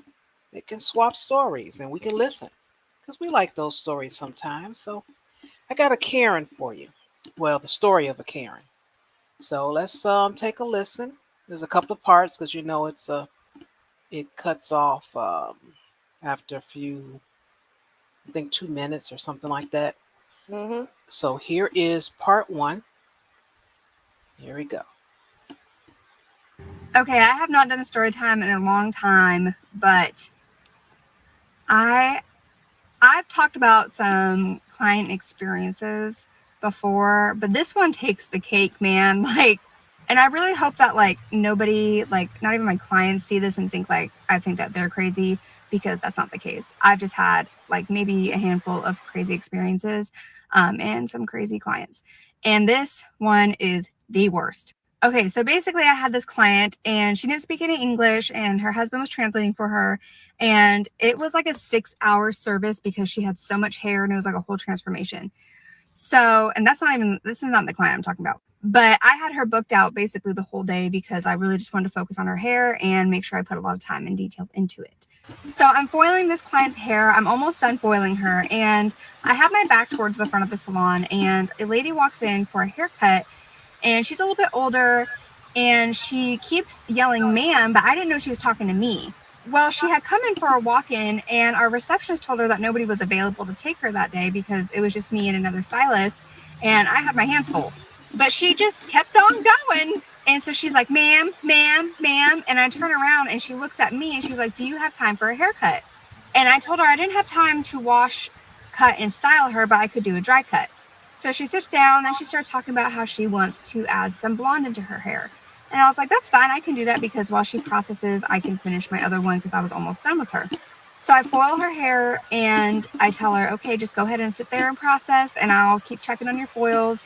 And if you need anything, a drink or the bathroom, blah, blah, blah. So I go, I think, to the back or something, and I come back and this client takes her drape off. And I'm like, all right, I've never had a client take their drape off before, but I mean, maybe she got hot. I don't know. So mind you, my first client that has all the hair has been there for almost 6 hours now. It has been a process. And I take her over to tone her at the shampoo bowl and her husband comes over and is sitting there and stuff. And my other client, the crazy one, we'll call her Karen, I don't know. She's like, excuse me. So I go over there and I check on her foils and she keeps asking me about how much longer would it take because her husband was sitting in the car and I told her your bleach has to sit and then I have to rinse it and tone it and do your haircut. I said, so probably about another hour or so. So she's like, okay, no rush, that's fine. And I'm like, okay. So then she looks at me and says, do you want me to take these foils out? And I was like, no, they're not done yet and I'll do that. Don't touch them. So I go back to tone my other client and this is where it gets just very interesting. So part 2. All right. Well, it's interesting to me already because I don't have time, but I said, okay, I'm going to take you. But the question about taking the foil out and all that, you're doing too much. Right? So let's see if she's going to end up regretting it. At that point, I'd have been like, you know what? I shouldn't have took this lady. As soon as she said, can I take the foil out? I'd be like, oh, you know what? I should have let you walk right on out. Actually, that ma'am, that might have been the, No, warning sign. Yeah, right that would there. have been it right there. You don't see that we busy? Right. Yeah, You 'cause got she just told we were ignored- busy. Right, he told her, so she just ignored that. But let's see what happens next. All right. So I'm talking to my other client and I can feel her husband like staring at me. And I look up and he's like looking at me, looking at my station, and he keeps doing it like he's trying to tell me, like, look over there. So as I'm about to go walk over and look, my salon owner comes running up to me and she gets in my ear and she's like, your client is taking out her foils and scrunching the bleach in her hair. And I'm like, what? So I go to walk over and she's talking to my salon owner as if she's the one that did her hair. And she looks at me and she's like, oh yeah, I need to be talking to you. I didn't know like how to act. Like, I'm just like, I'm speechless at this point. And I'm looking at her and her hair is just a mess. She took her foils out, flipped her hair over, and like scrunched the bleach in her hair like she was putting mousse in her curls. And mind you, she doesn't have a drape on, so she got bleach all over her. So then she looks at me, she's like, about how much longer is it going to take? My husband's in the car. And I'm like, well, as I just told you, like, I don't know, 2 minutes ago about how much longer it was going to take. I said, I still have to rinse your bleach now that your foils are out. I said, and tone you and do your haircut. So I said, in about another 45 minutes, unless you need to leave. I said, and we can do your haircut another time. She's like, no, I need it all done now. So I'm like, okay, that's fine. We can do that. So I take her over and I start rinsing her hair out. And as I'm rinsing her, she's like moaning kind of like, oh my God, that feels so good. And I'm like, all right, that's too much for me. So I'm washing her and her hand is like slowly like coming back to the shampoo bowl and she's trying to grab the shampoo nozzle from me. And I'm like dodging her like, And I'm like, it's okay. Like, I got it. Don't worry. So I put her toner on her hair and she starts to like run her fingers through her hair. And I'm like, no, like, don't touch that. It's chemical. So I put a towel under her neck so she's nice and comfy. And I'm like, okay, just stay right here. I'm going to rinse you in a few minutes. Your toner has to sit. I said, don't get up because if you drip, around the salon, I don't want you to slip. She's like, okay. I'm not even back to my station yet. And she starts walking over, sits in my other stylist's station and starts to blow dry the toner into her hair. And I'm like, no. So I go rinse her and I tell her, okay, go back to my station. I'm going to go check out this client and I will come over and do your haircut. So after I check out my other client, I come back over and she moves my salon chair all the way up to my station. Like her knees are touching my station. And I'm like, you're redecorating now? Like, okay. So I go section her hair into the sections I need so I can cut her hair. And as I'm sectioning it and clipping it, she's like taking the clips out. Part 3, and then I'm almost done, I swear. All right. Final clip. I need part 3. So I'm clipping her hair, and she's taking them out, and I'm clipping them, and she's taking them out, and I'm like, all right. So I start cutting her hair, and I'm starting the back, and she keeps like moving her head to like look at it, and I'm like, I'm not done. Like, so as I'm cutting, she goes and like puts her fingers through her hair, and I kid you not, I almost cut her damn finger off. Like the tip of her finger, as I was cutting, her finger was coming in between my shears, and I almost cut her freaking finger. And I'm like, ma'am, like, I almost cut you. Like, please don't do that. She's like, oh, sorry. I just wanted to feel it. And I'm like, do you want to feel it? Or you're not going to feel anything if you don't have your fingers. So I finished the back of her haircut. I finished one of the sides. And like, as I'm about to like go grab the other side, she starts to like get up. And I'm like, okay, that's fine. And she's like, can I see it? And I'm like, well, I'm not done yet. And she's like, oh, okay. So she sits back down. I finish her haircut finally. And she's like looking at it and she's like, okay, I love it, you know? All right, I'm glad you do. So what should have been like a hour and a half 2-hour service turned into like a almost 4.5-hour service. It was like 8:30 by the time she was done. So I start like doing all my cleaning and stuff, and all of a sudden she goes, "I can't find my money." And I'm like, "You better find your money, because no, you ain't gonna try and skip a doodly doo out of here, honey." So I'm in the back putting stuff away, and I hear her go, You better write "I that found check." it. It was in between my boobs." Like, lovely. So as I'm walking her out, I'm like, "Your poor husband's been waiting for so long, like trying to make small talk, you know," even though I'm like, "Get the out." And she's like, "Oh no, he's fine. I gave him 4 Xanaxes." What? Didn't need to know that, but okay. So I'm like looking down at her foot, and I'm like, "Oh, like, I like your tattoo. Like, did that hurt?" And she's like, "No." She's like, "I love tattoos. That's not painful for me. It's pleasure." And I'm like, "Gotcha." So she walks out, and there's nobody in the parking lot at all. Like, her husband dipped on her with 4 Xanaxes in his system. And she's like, "Oh, where is he?" And she looks at me and she goes, "Where do you live?" And I remember her saying where she lived, where I'm at. Like, I know where she lived, like the area. And I lied, and I was like, "Oh, I live over here." And she's like, "Oh, that's not on the way to my house." And I'm like, Sure ain't. "Did you think I am not an Uber?" She thought I was going to take her home. Oh, no. So I was like, "Well, do you want me to stay and wait with you, like, while you call him?" And she's like, "No, I'm just going to call." I said, "Okay, great. Have a good night. Be safe." And I closed the door, and I ran. I felt bad for leaving her out there. I mean, clearly she got picked up. But I was like, I have got to go. Like, this is just, no. So, yeah, that's Karen. Well, I'm glad she got paid. Yeah, she should have cut that finger off. She should have snipped that sucker right off. You know what? I have dealt with people like that, and they are the literal, just absolute worst, because you think to yourself, is this person really like this, or are they just oblivious? I'm playing with you, right? They're in their own world. They don't care about other people. The whole world revolves around them. Like, this woman could not follow simple instruction to get a service done. She doesn't do the service. She's paying someone to do the service, yet she's going to, alter the service. She's going to take the foils out. When someone's doing a particular service like that, coloring hair is very, specialized and specific. And you don't just go in there and just do stuff. So she's like, "Oh no, I'm just going to take these out.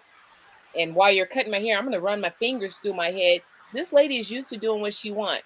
Just like, who was that? Was it Don Teasy? Oh no, it was Emmanuel. He said that's why her husband was sitting in the car, because he knew what that salon was in for. He knew what that salon was in for.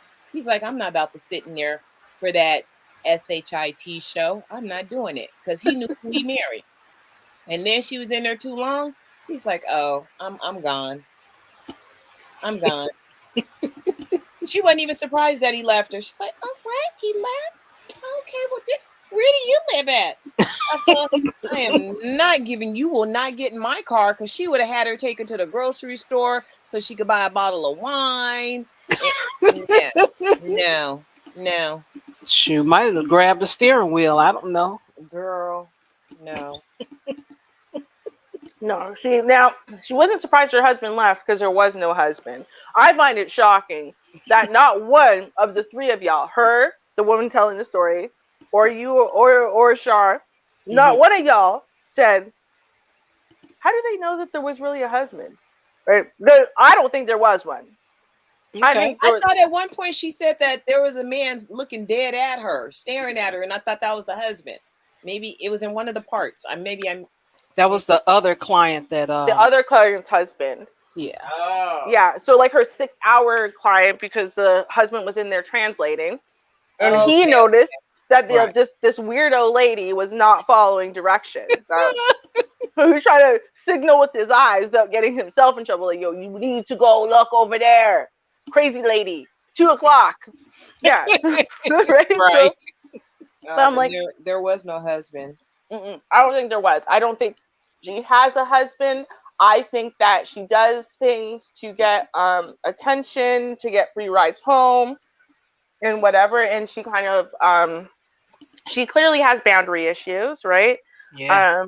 I mean, clearly. And people like that are the kind of people who try to become your mother or your child like in 5 hours, right? Like she had driven her home and she would be like, oh, you just come in, right? Like she's one of those people. Like she's inappropriate, I think, in a lot of ways.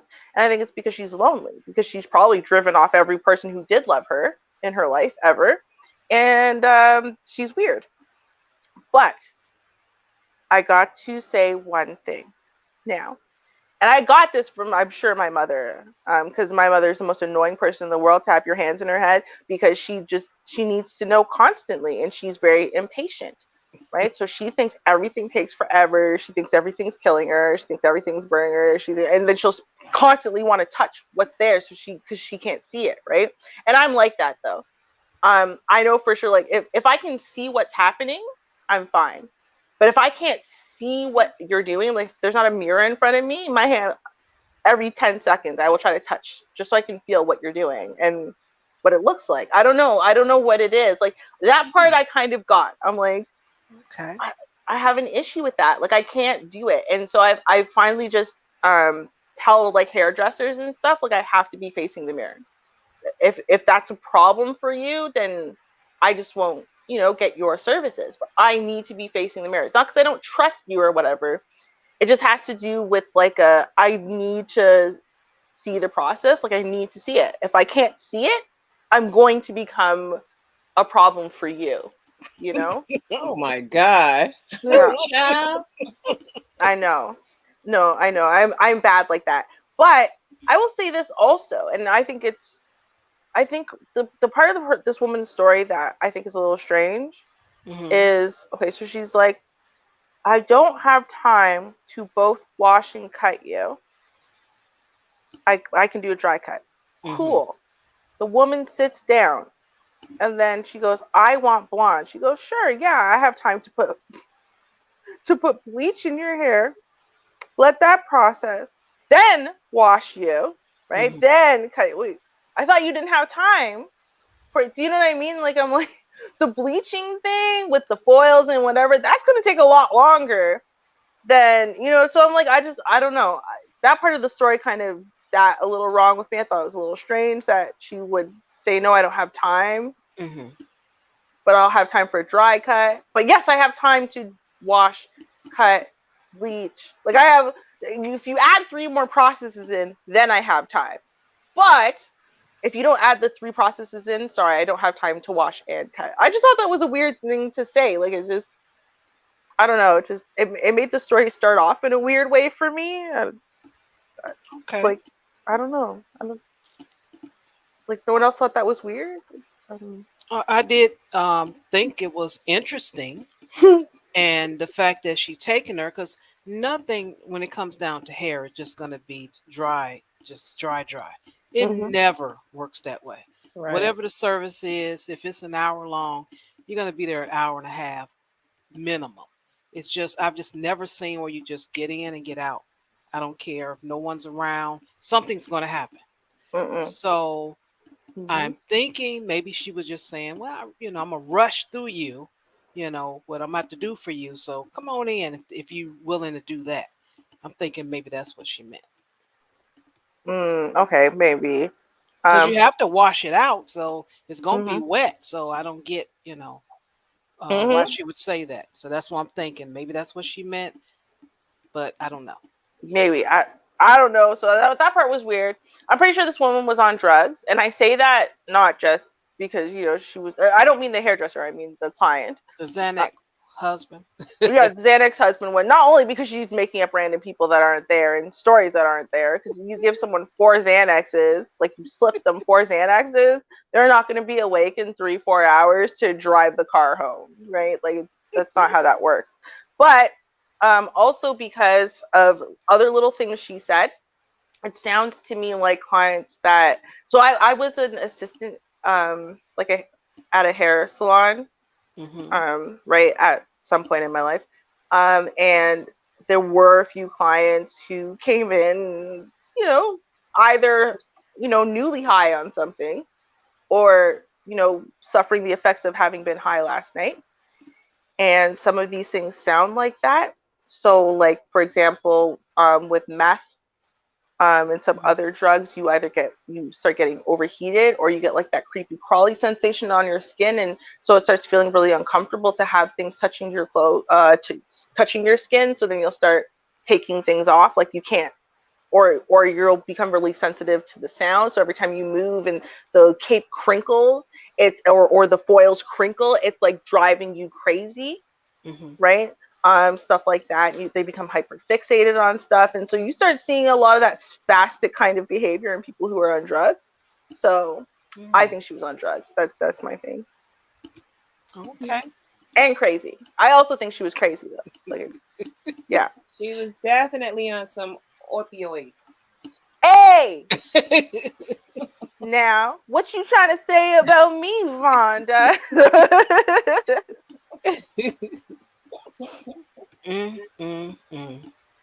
Oh, yeah, that was interesting. I think it's interesting what people tell on TikTok, because I think about it, right? I'm like, I wrote things down in my blog, to be fair, and people would get mad at me. Like they would call me or text me like in a fury because they recognize themselves in whatever I wrote, and I'm like, do you realize that even though you recognize yourself, no one but you knows it's you? Like, even like people who like, they don't know, right? So why are you mad? You exposing my business. Well, only if you comment underneath it that it's you. Otherwise, I'm just telling a story, right? But I always think it's interesting what people are willing to say on TikTok, because I'm like that chick's weird and crazy. She's gonna recognize herself in your story, and she knows where you work. You know what I mean? Like, what if she comes across that? She knows where you work. I always think that too. I'm like, you don't think the person who you're talking about is gonna not recognize who they are? But like you say, the only way that people are gonna know that you're them is if you say, "Hey, why are you talking about me?" You know, if you go in the comment section. Right. True. That is true. All right. Our last story tonight is more TikTok, and I've cut it down to 5 minutes. That's enough for me. And yeah, I don't need a whole life story. It's enough. So. How long is the original?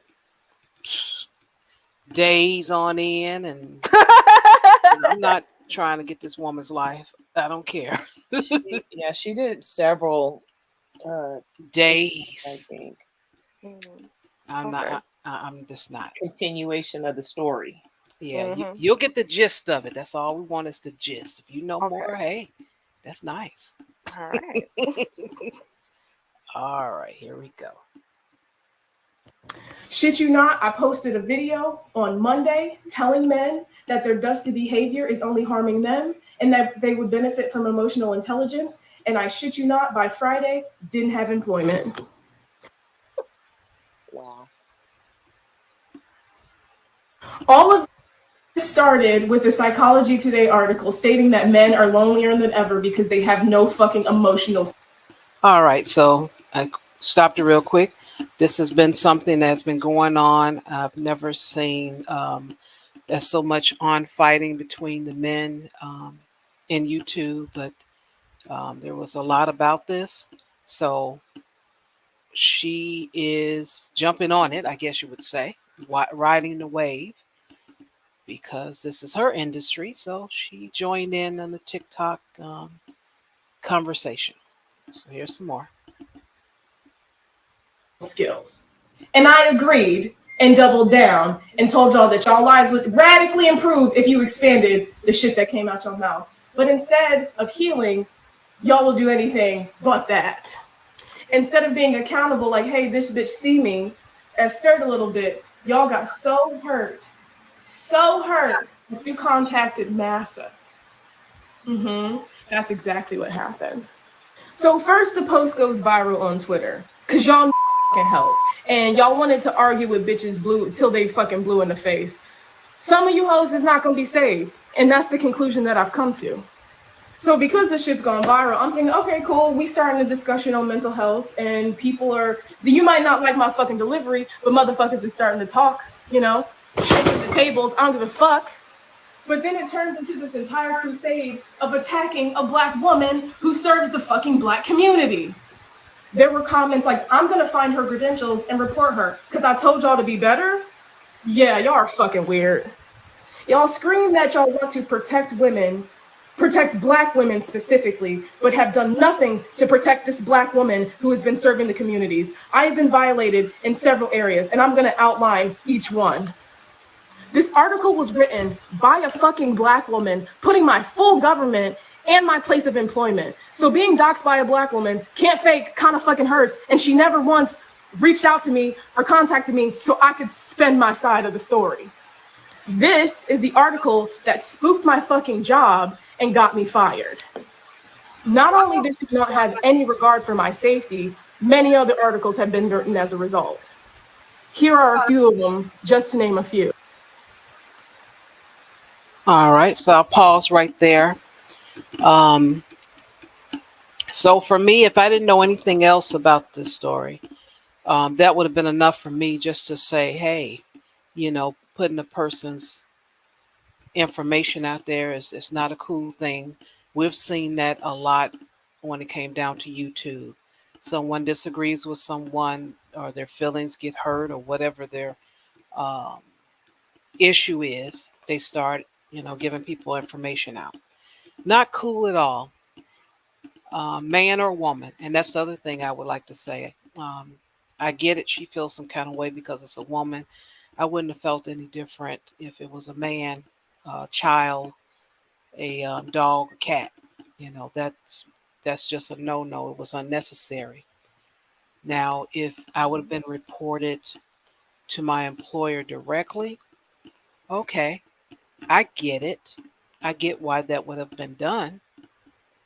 But to put my information out there like on a blog or social media like that, I wouldn't have been too happy. Anyone want to comment after that? Okay, well, I'm gonna say a few things because, again, God bless Jenny O. She compiled all of them stories. Like the whole little dramatic saga from beginning to end, she played all of them. So, because I had vaguely heard of this and whatever, but I hadn't really watched it in full. So, getting to watch it literally just yesterday, it's pretty fresh in my head. So, I will say first that I agree with you, and I've said this before, I don't support channels that I know have doxed other people for any reason. I don't believe in doxing. Regardless of how much you hate the narrative, the message, the person, whatever, I do not believe in doxing. I do not believe in this trial by social media thing. I don't believe that you should be able to ruin someone's life via social media.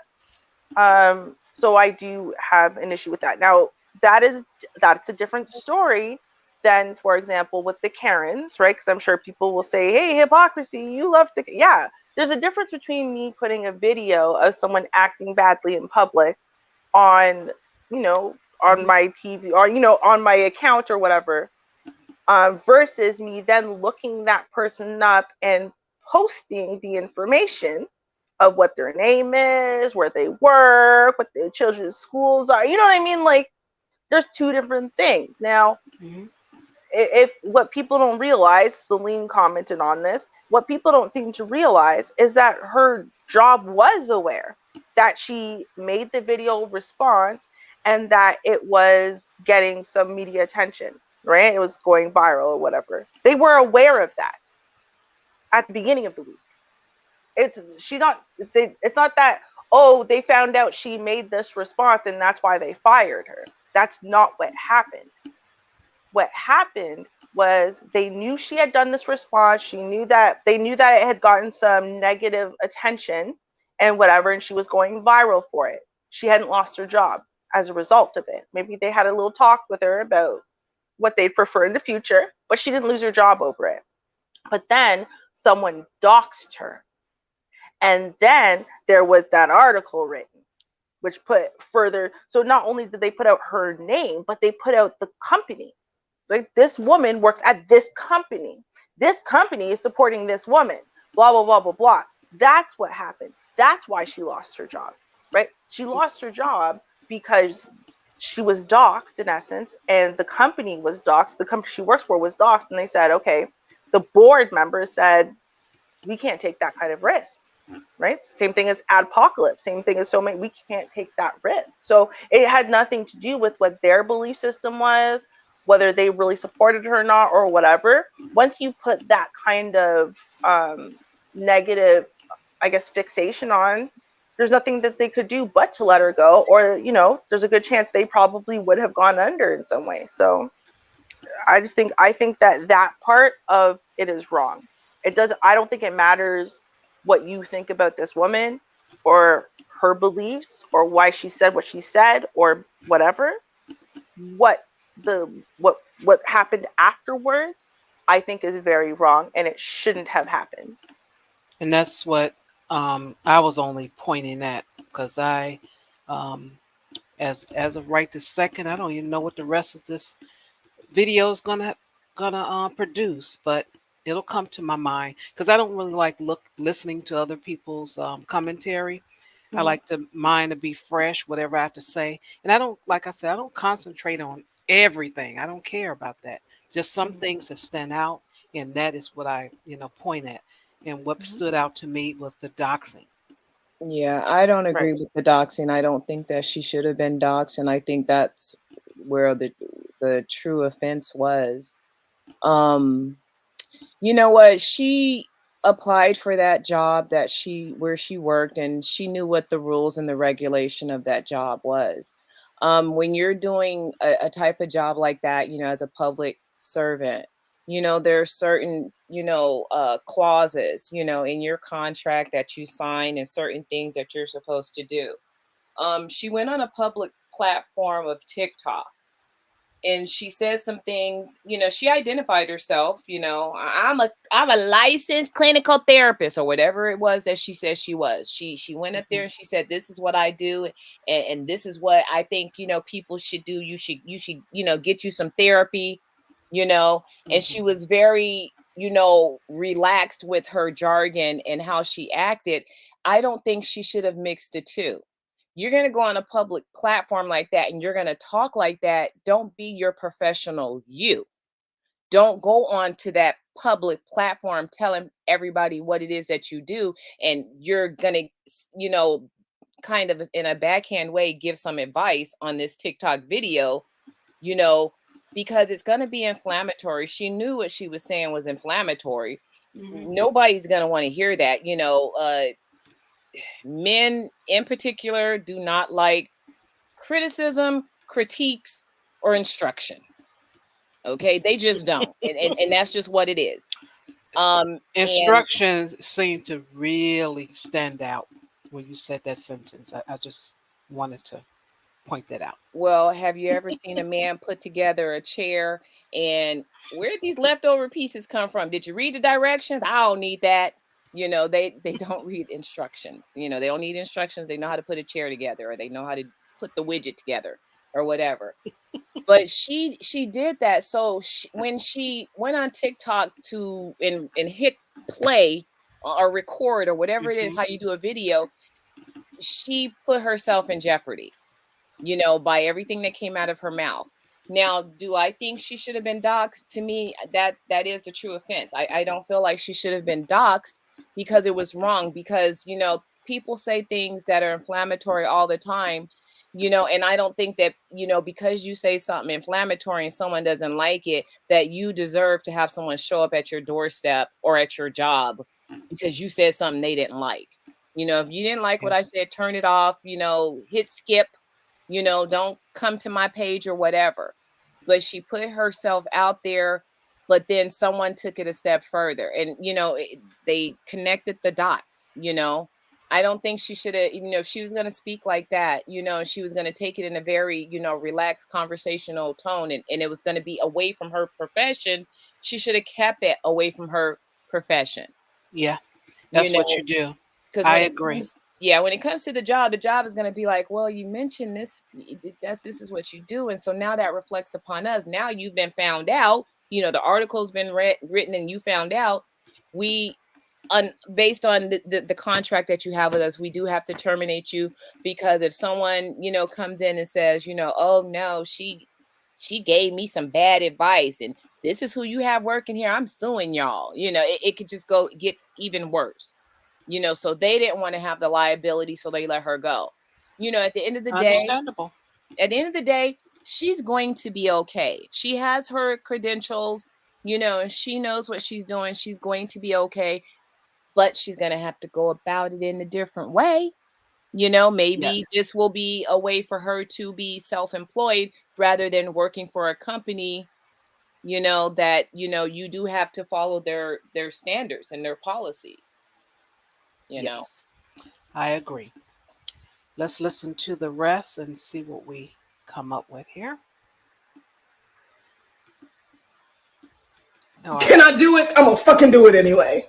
My favorite flavor of ice cream is hardworking black man, but I can't seem to find that flavor in the store no more. And I'm trying to figure out what the fuck why.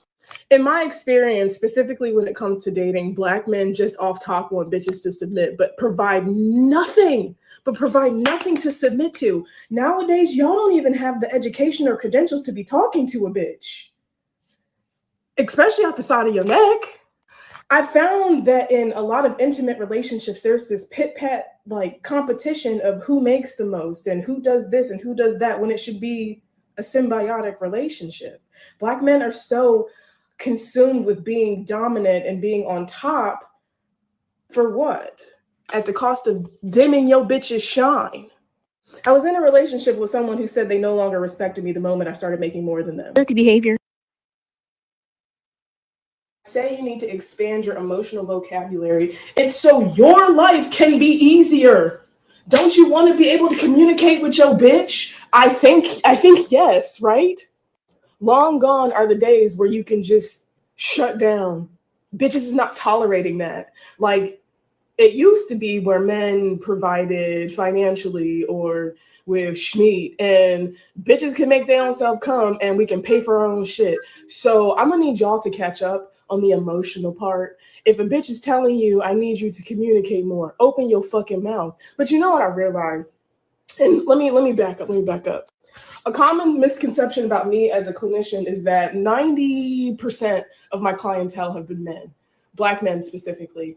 And what we specifically work on is expanding their emotional vocabulary, because a lot of y'all motherfuckers don't even have the words to express how you're feeling. So when you expand your vocabulary and knowledge of what you are experiencing, because y'all are human beings who experience feelings and emotions and don't have to choke that shit down no more. Y'all ain't had to choke that shit down since 2016. Anyway, if y'all are not in therapy, expanding your emotional vocabulary, your life just off top is going to be more difficult. When you expand your emotional vocabulary, you expand your awareness of yourself. When you expand your emotional vocabulary, you understand how you can navigate in this bitch. This fucking weird ass world that is so hard on y'all. Like, let's acknowledge that the world is very difficult for y'all, but y'all are not making it any easier, bruh. You're not. When bitches are telling y'all to go to therapy, it's not for us. It's for y'all sad motherfuckers. Go to therapy. Talk about that shit that's on your chest. You don't have to choke that shit down no more. Y'all are doing a disservice to yourself. And so let me sum this shit up. Y'all told bitches to elevate our standards. And at the cost of us elevating y'all standards, y'all got axed because y'all didn't elevate either. Bitches are not tolerating emotional abuse, emotional neglect. Step it up. Go talk to somebody. Go expand your emotional vocabulary so your life can be better, bitch. Well, thank you so much for that advice. I mean, gee. I purposely did it vice versa. I did the end first and the beginning last. And, well, I'm surprised it wasn't men that was like, wait a minute, what the world going on here? But she clearly said it was a woman. But regardless, like I said, with the doxing part, putting your stuff out there in the universe, that's not cool. There's many ways to handle it. I don't, well, I wouldn't use the energy personally myself to handle that, but It wasn't a cool delivery if you're trying to help someone. I will tell you that. The language, yes, it's colorful and all of that, but I don't see people lining right up like, oh wow, that message really resonated with me, sister. Let me go take let me sign up now. I didn't hear any of that. I didn't hear what is it called? Any welcome to um, do these things that she said to do or that's needed.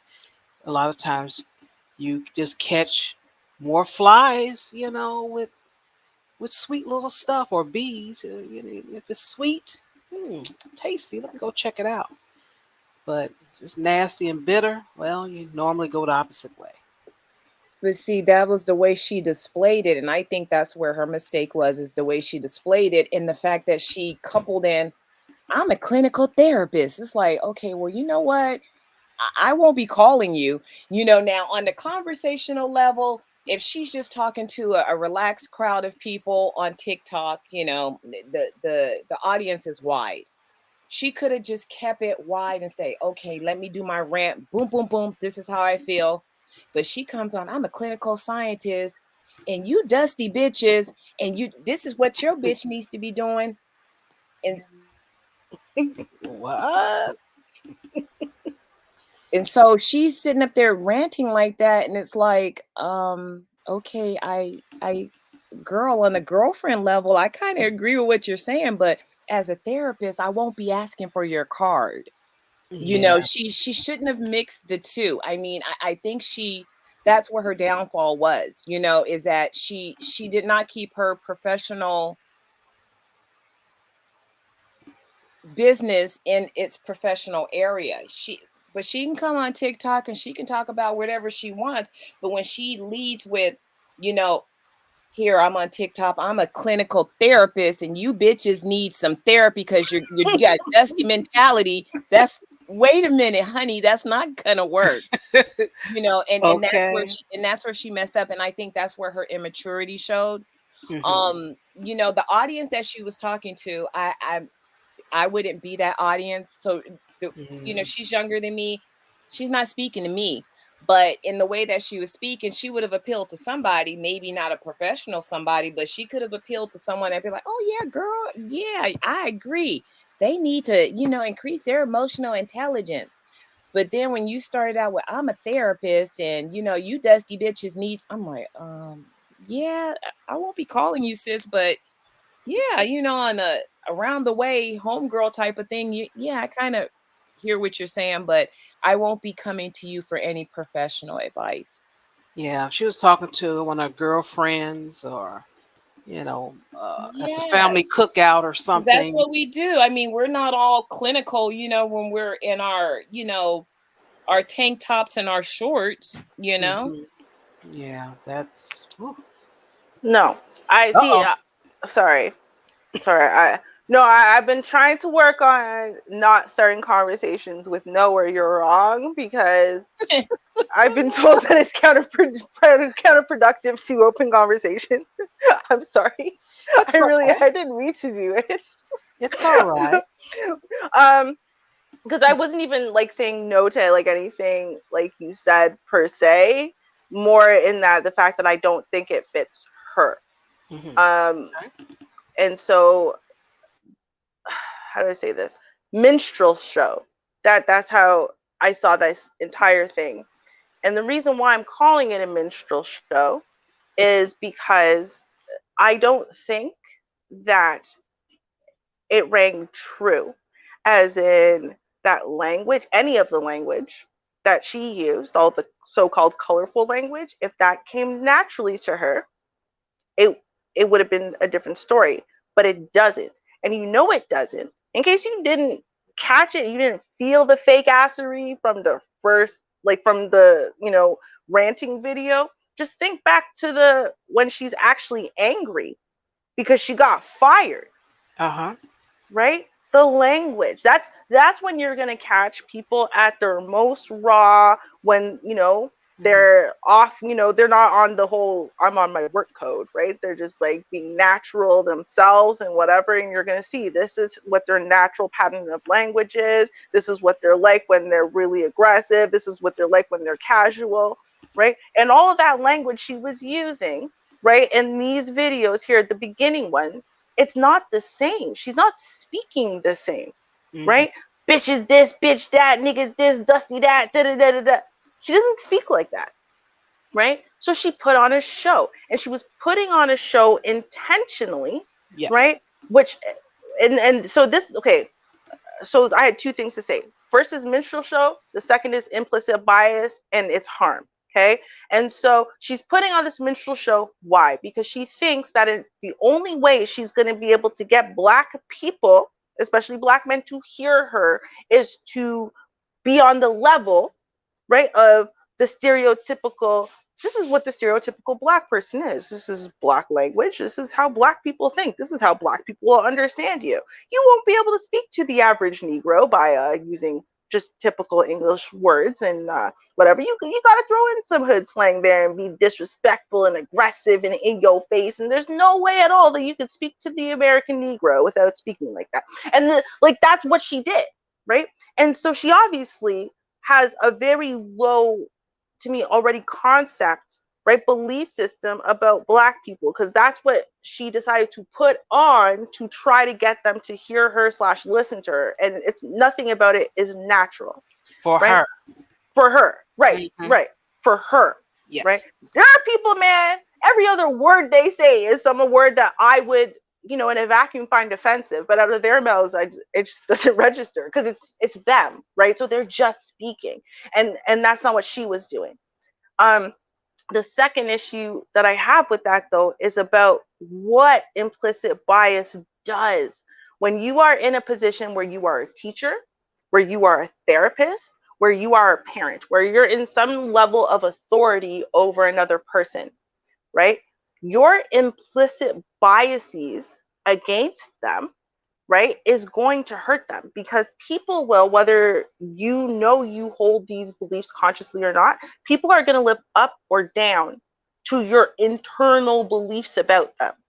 So if she thinks so lowly of Black men to begin with, and Black people, honestly, to begin with, and she thinks what she's saying in essence is that not only are they ignorant, ghettofied, all of the, stereotypes, and that's the only way you can communicate with them, right? But that they're, all of them, right, as a collective, right? They're emotionally unintelligent, right? They don't know how to express themselves. They don't even know how to express their feelings, right?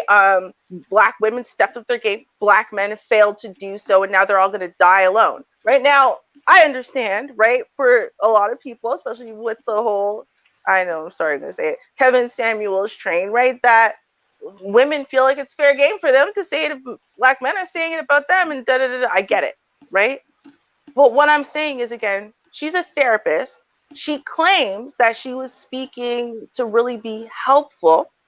And then, she just wanted to let Black men know, okay, well, I just want you guys to seek therapy because you need it. I don't want you guys to be lonely. I swear that's what the issue was. I swear that's what it was. Right. And then she gets fired. You dusty ass bitches. It's like, dude, you've exposed yourself. You don't think very much of Black men. You don't think very much about Black people.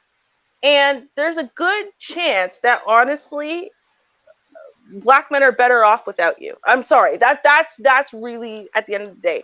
And she needs some therapy herself. That's what she thinks about Black people and Black men in particular. And I'm going to piggyback off of that, and then I'll introduce Jack Spade. The highlighted part is where I understand clearly why the company had to let her go.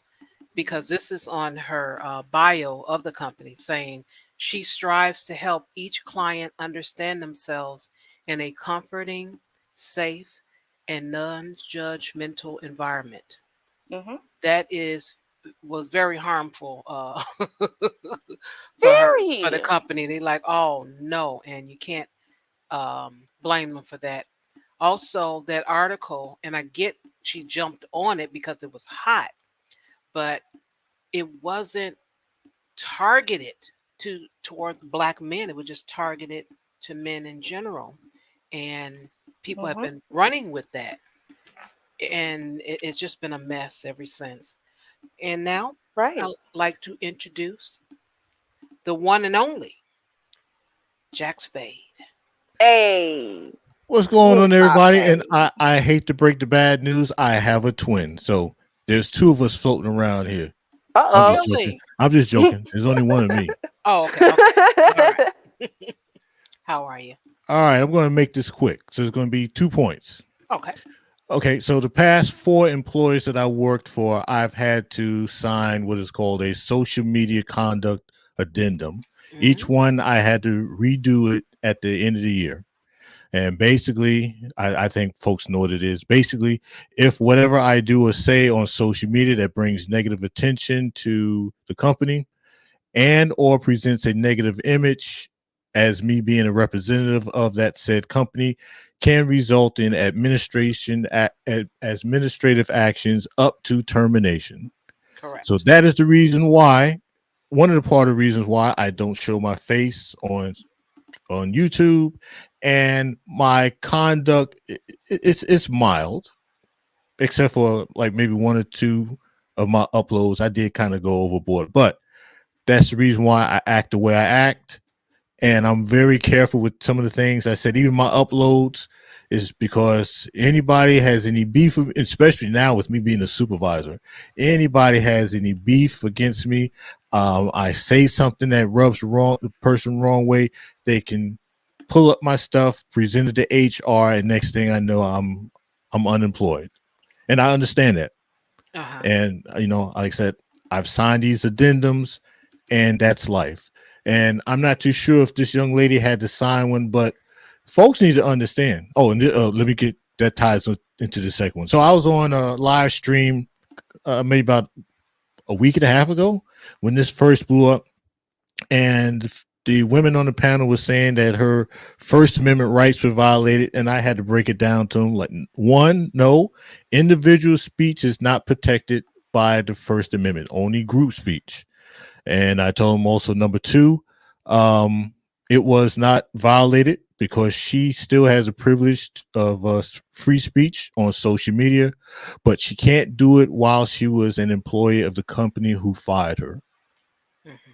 And what I was going to say was, for those, we got too many people, they do too much and they say too much on social media and fail to realize your employer doesn't have to stand behind you practicing your free speech.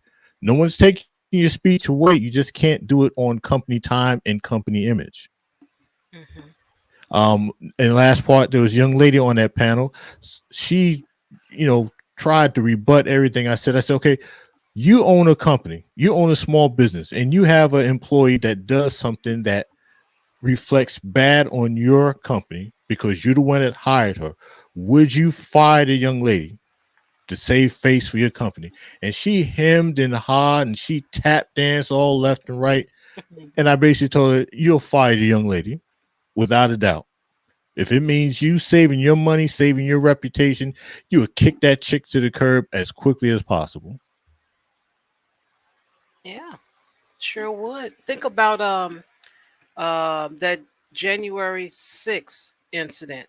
Once they identify some of those people that were in the crowd, those companies fired those people. They were just in the crowd. They may not have been on the steps or inside or anything, but they saw them in the crowd. They're like, "Oh no, that's is that Janie? Oh, that's Janie. Nope, gotta get rid of her." So that's what people are doing. You are the face of them for a lot of these companies. Not all. It depends on what it is, but these people are like, "Oh no, I don't want that backlash. I'm sorry, I don't want it." So yeah, I do understand that.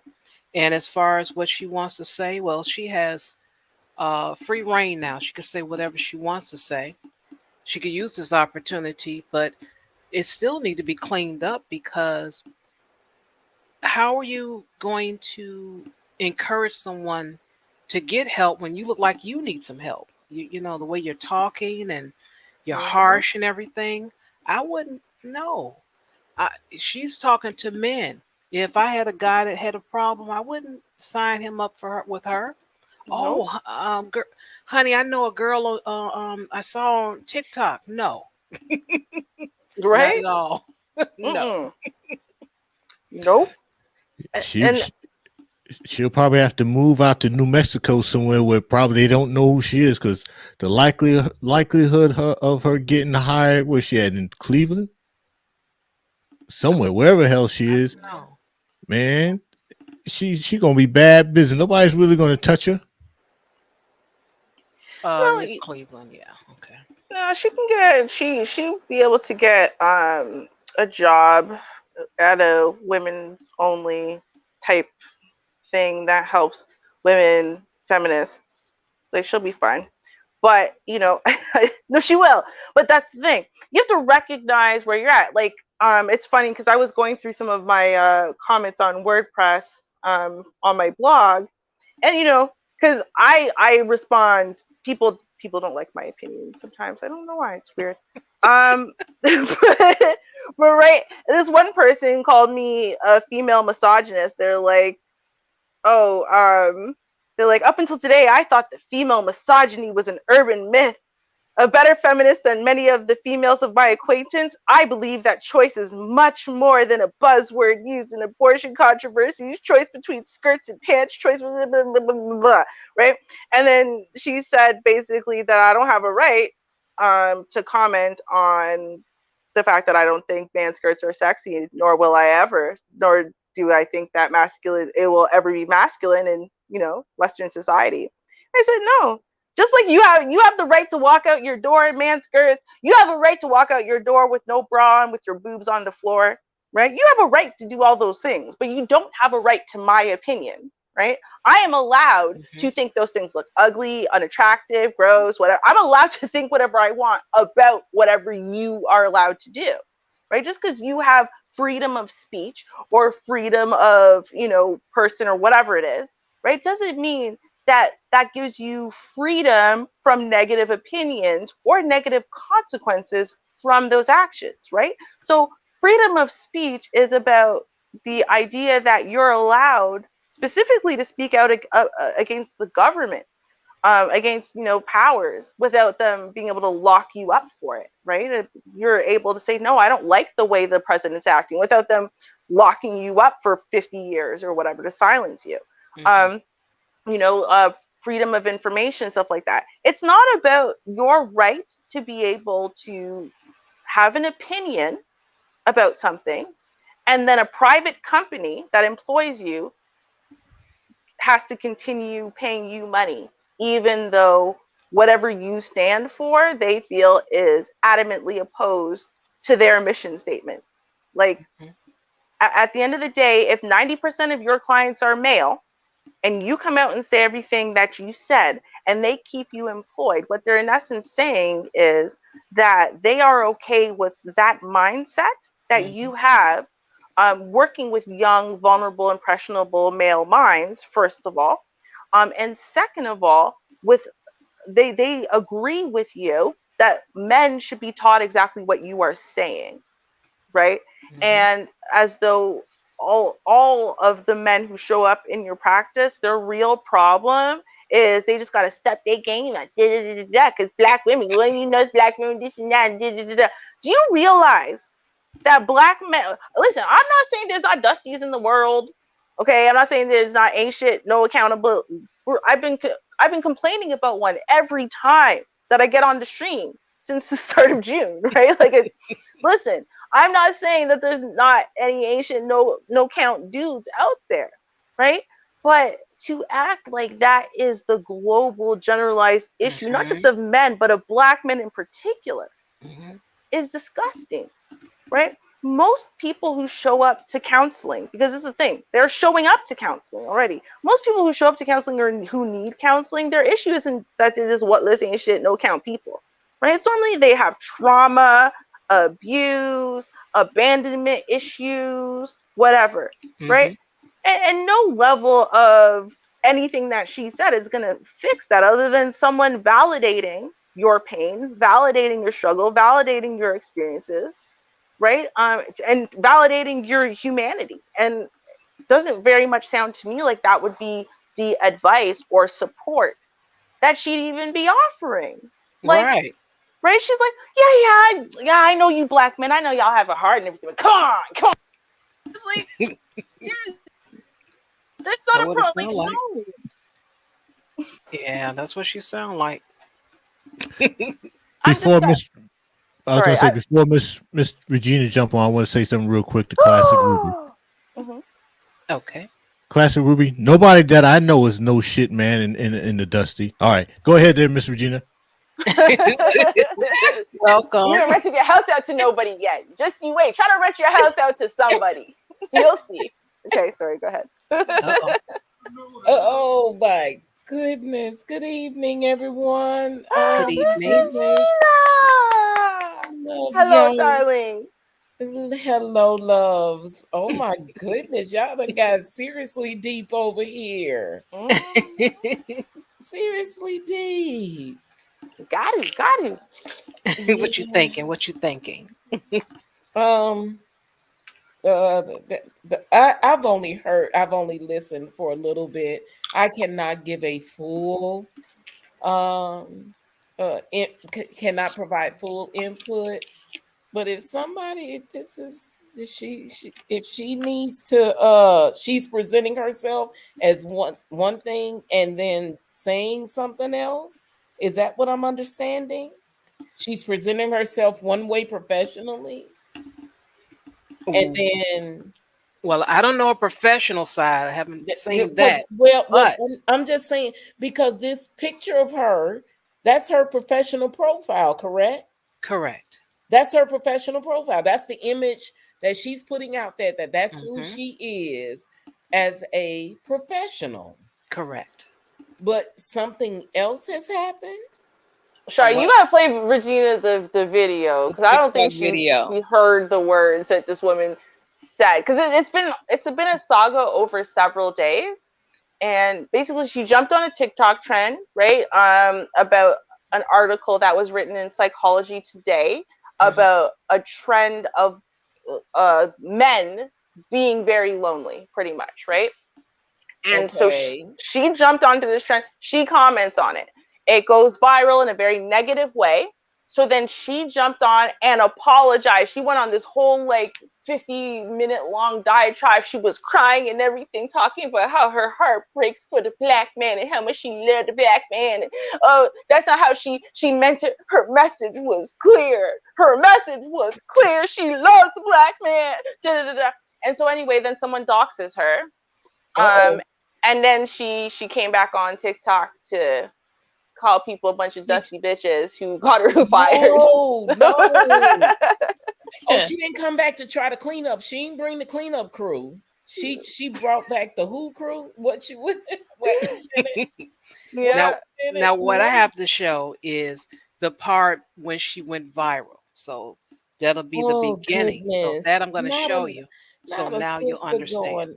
Going out. Oh my goodness. All right. So here's the beginning. Oh. How she went viral. Oh. Can I do it? I'm gonna fucking do it anyway. You know, my favorite flavor of ice cream is hardworking black man, but I can't seem to find that flavor in the store no more. And I'm trying to figure out what the fuck why. In my experience, specifically when it comes to dating, black men just off top want bitches to submit, but provide nothing to submit to. Nowadays, y'all don't even have the education or credentials to be talking to a bitch. Oh. Especially out the side of your neck. Oh. I found that in a lot of intimate relationships, there's this pit-pat competition of who makes the most and who does this and who does that, when it should be a symbiotic relationship. Black men are so consumed with being dominant and being on top. For what? At the cost of dimming your bitch's shine. I was in a relationship with someone who said they no longer respected me the moment I started making more than them. Dirty behavior. Oh, Jesus. Say you need to expand your emotional vocabulary. It's so your life can be easier. Don't you want to be able to communicate with your bitch? I think yes, right? Long gone are the days where you can just shut down. Bitches is not tolerating that. Like, it used to be where men provided financially or with schmeat, and bitches can make their own self come and we can pay for our own shit. So I'm gonna need y'all to catch up on the emotional part. If a bitch is telling you, I need you to communicate more, open your fucking mouth. But you know what I realized? And let me back up. A common misconception about me as a clinician is that 90% of my clientele have been men, Black men specifically. And what we specifically work on is expanding their emotional vocabulary, because a lot of y'all motherfuckers don't even have the words to express how you're feeling. So when you expand your vocabulary and knowledge of what you are experiencing, because y'all are human beings who experience feelings and emotions and don't have to choke that shit down no more. Y'all ain't had to choke that shit down since 2016. Anyway, if y'all are not in therapy, expanding your emotional vocabulary, your life just off top is going to be more difficult. When you expand your emotional vocabulary, you expand your awareness of yourself. When you expand your emotional vocabulary, you understand how you can navigate in this bitch. This fucking weird ass world that is so hard on y'all. Like, let's acknowledge that the world is very difficult for y'all, but y'all are not making it any easier, bruh. You're not. When bitches are telling y'all to go to therapy, it's not for us, it's for y'all sad motherfuckers. Go to therapy, talk about that shit that's on your chest. You don't have to choke that shit down no more. Y'all are doing a disservice to yourself. And so let me sum this shit up. Y'all told bitches to elevate our standards. And at the cost of us elevating y'all standards, y'all got axed because y'all didn't elevate either. So they're not tolerating emotional abuse, emotional neglect. Step it up. Go talk to somebody. Go expand your emotional vocabulary so your life can be better, bitch. Oh my. There you go. My. Oh Right. my. There you have it. Right. Oh my. So that's what this chick did, and then she came and cried. I swear to God, because I saw the crying video before I ever saw this, right? So I didn't know. I'm like, oh, come on, What's guys. she crying for? Why She's is like, she crying? she's like, all I did was urge Black men to seek therapy for their betterment because I care about the Black man. I love my Black man. I'm tired of seeing him hurt. Yeah, I don't like the behaviors, but I know it comes from pain, and I just want the Black man to heal. My message was clear, even if you didn't like some of my words. My message was clear. Well, this was her message. Was it clear that she was just trying to tell the Black man she loves him and she feels his pain and she desperately wants him to get help so he doesn't have to hurt no more? No matter how true, no matter how true that shit was, it didn't come across it. It just didn't. That's what she said, right? How she said, yeah. Because when I spoke teach, more out of frustration. That was when frustration. I talk to my kids, it's not about it, because sometimes with two, especially them girls, with one of them, it's not what she says, it's how she says it. And then with the other one, it's how she says it, not what she says. We do have to be cautious. And especially in a professional capacity, you do have to be aware of how you say things and how, because you cannot put yourself in a position where, okay, I'm going to say this like this and everybody is going to receive it this way. That's not going to happen. It can't. You just never know how someone is going to receive something. You can put a lot of stuff out there. What is it? What's the saying? It's just, I can say some things, but it's in how you receive it. So yeah, that could be received in a lot of different ways. The baby, she evidently there needed to be a release, and I'm not sure that a social media platform would have been the best way for her to do that release. I think that should have been with my girls, some or other professionals in a and a platform where, you know, yes, our brothers do need to seek some help. Yes, our brother, yes, we do know that. But how can we, and then try to develop a way that our, you know, to create a way and that message can come across, that we can come together some kind of way, you know, because our brother, and for them personal, and make it personal, because I want my brother to be able to communicate. I want my uncle to be able to communicate. I want him to be able to, you know, make it personal for you so you can have a vested interest in how you want to this message to come across. Brother, we know y'all done been through some stuff too. And we know that you need to know how to relanguage yourself and how you present yourself to women. You know, everybody, this ain't the old days. I'm not finna listen to you in this capacity. I'm not finna listen to you and you should and da da da and you should just listen to me and go on. But try to create a platform. That's what I'm thinking. But she got some stuff, some business to say. And I know we ain't focusing on what she said, but we ain't got to focus on what she said. But the reality of it is how it was presented. You have to be careful on that. Yeah. Yeah, because it's no way I would send anyone her way. No, no, that is not the therapy session. This is not, because okay, so there's certain types of therapy, and there is you know, and I didn't learn this until I dealt with this with my middle daughter, with the type of therapy that she need. Like, Regina, you can request the type of therapist you need. And I'm like, okay, I didn't know that. Like, some people need that shock therapy. Some people need that reverse psychology. Oh, okay, this is what you're gonna do. Okay, well, going on out there and shoot yourself and da da da. You know, some people need that to awaken or to put them give them the mindset. But you have to know what's needed. You know, but let's be real though, okay?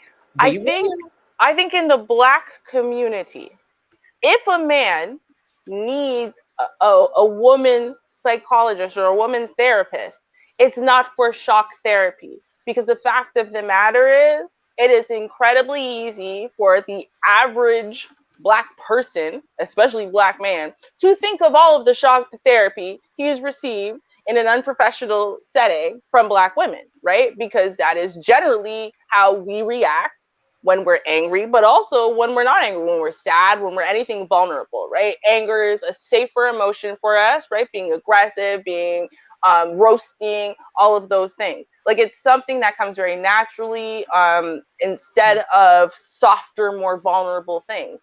And I think generally when Black men are looking for women when it comes to a therapist, what they need from women is something they didn't often receive, which is the nurturing side.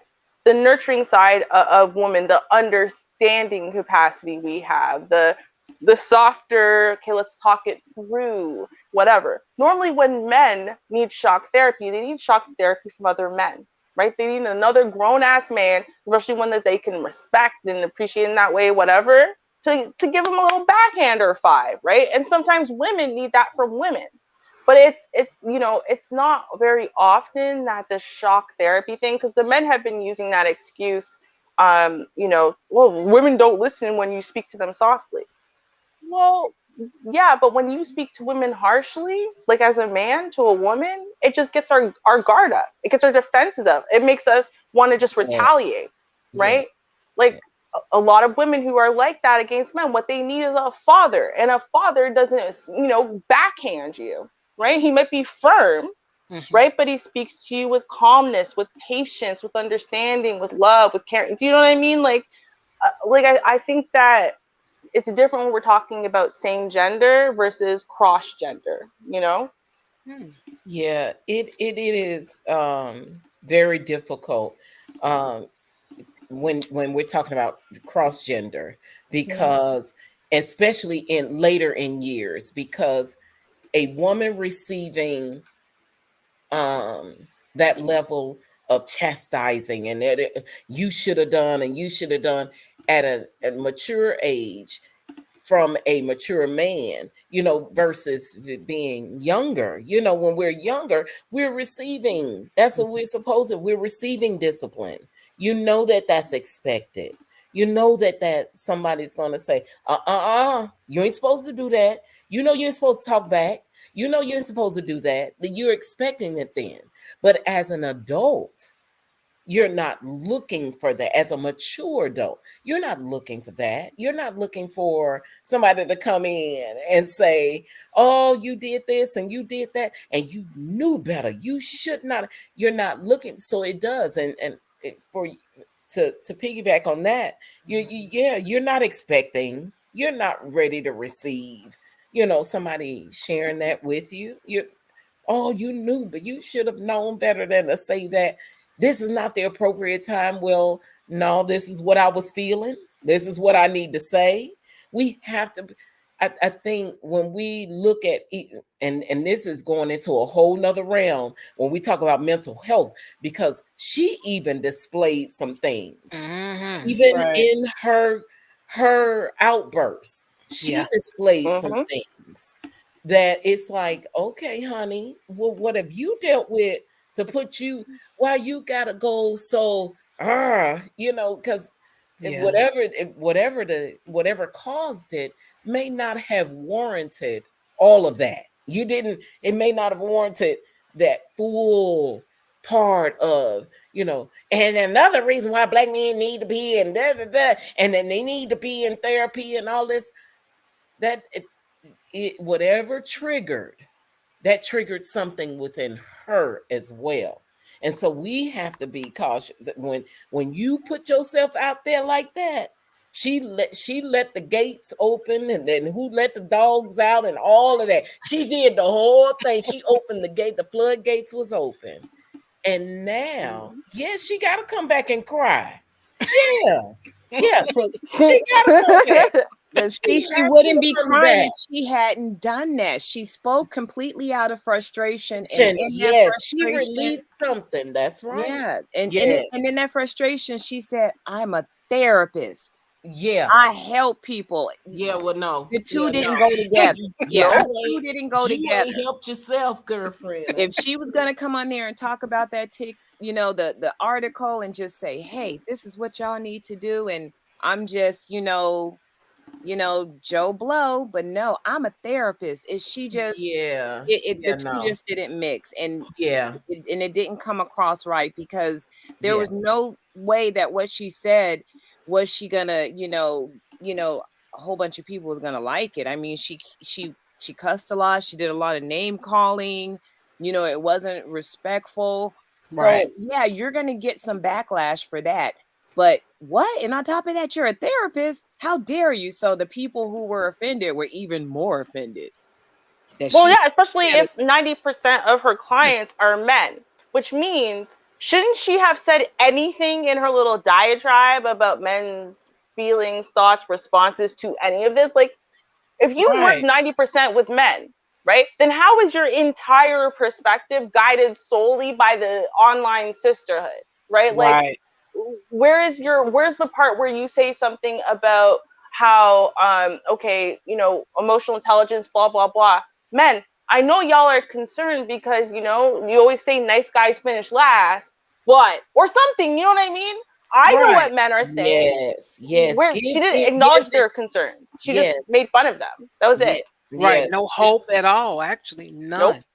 Nope. Well, this ties into two things. Number one, that's the reason why a lot of men say that they really don't give a rat's tush about what a woman's career is in her education, because her education and her career is not a reflection of who and what she may be once she's off the clock.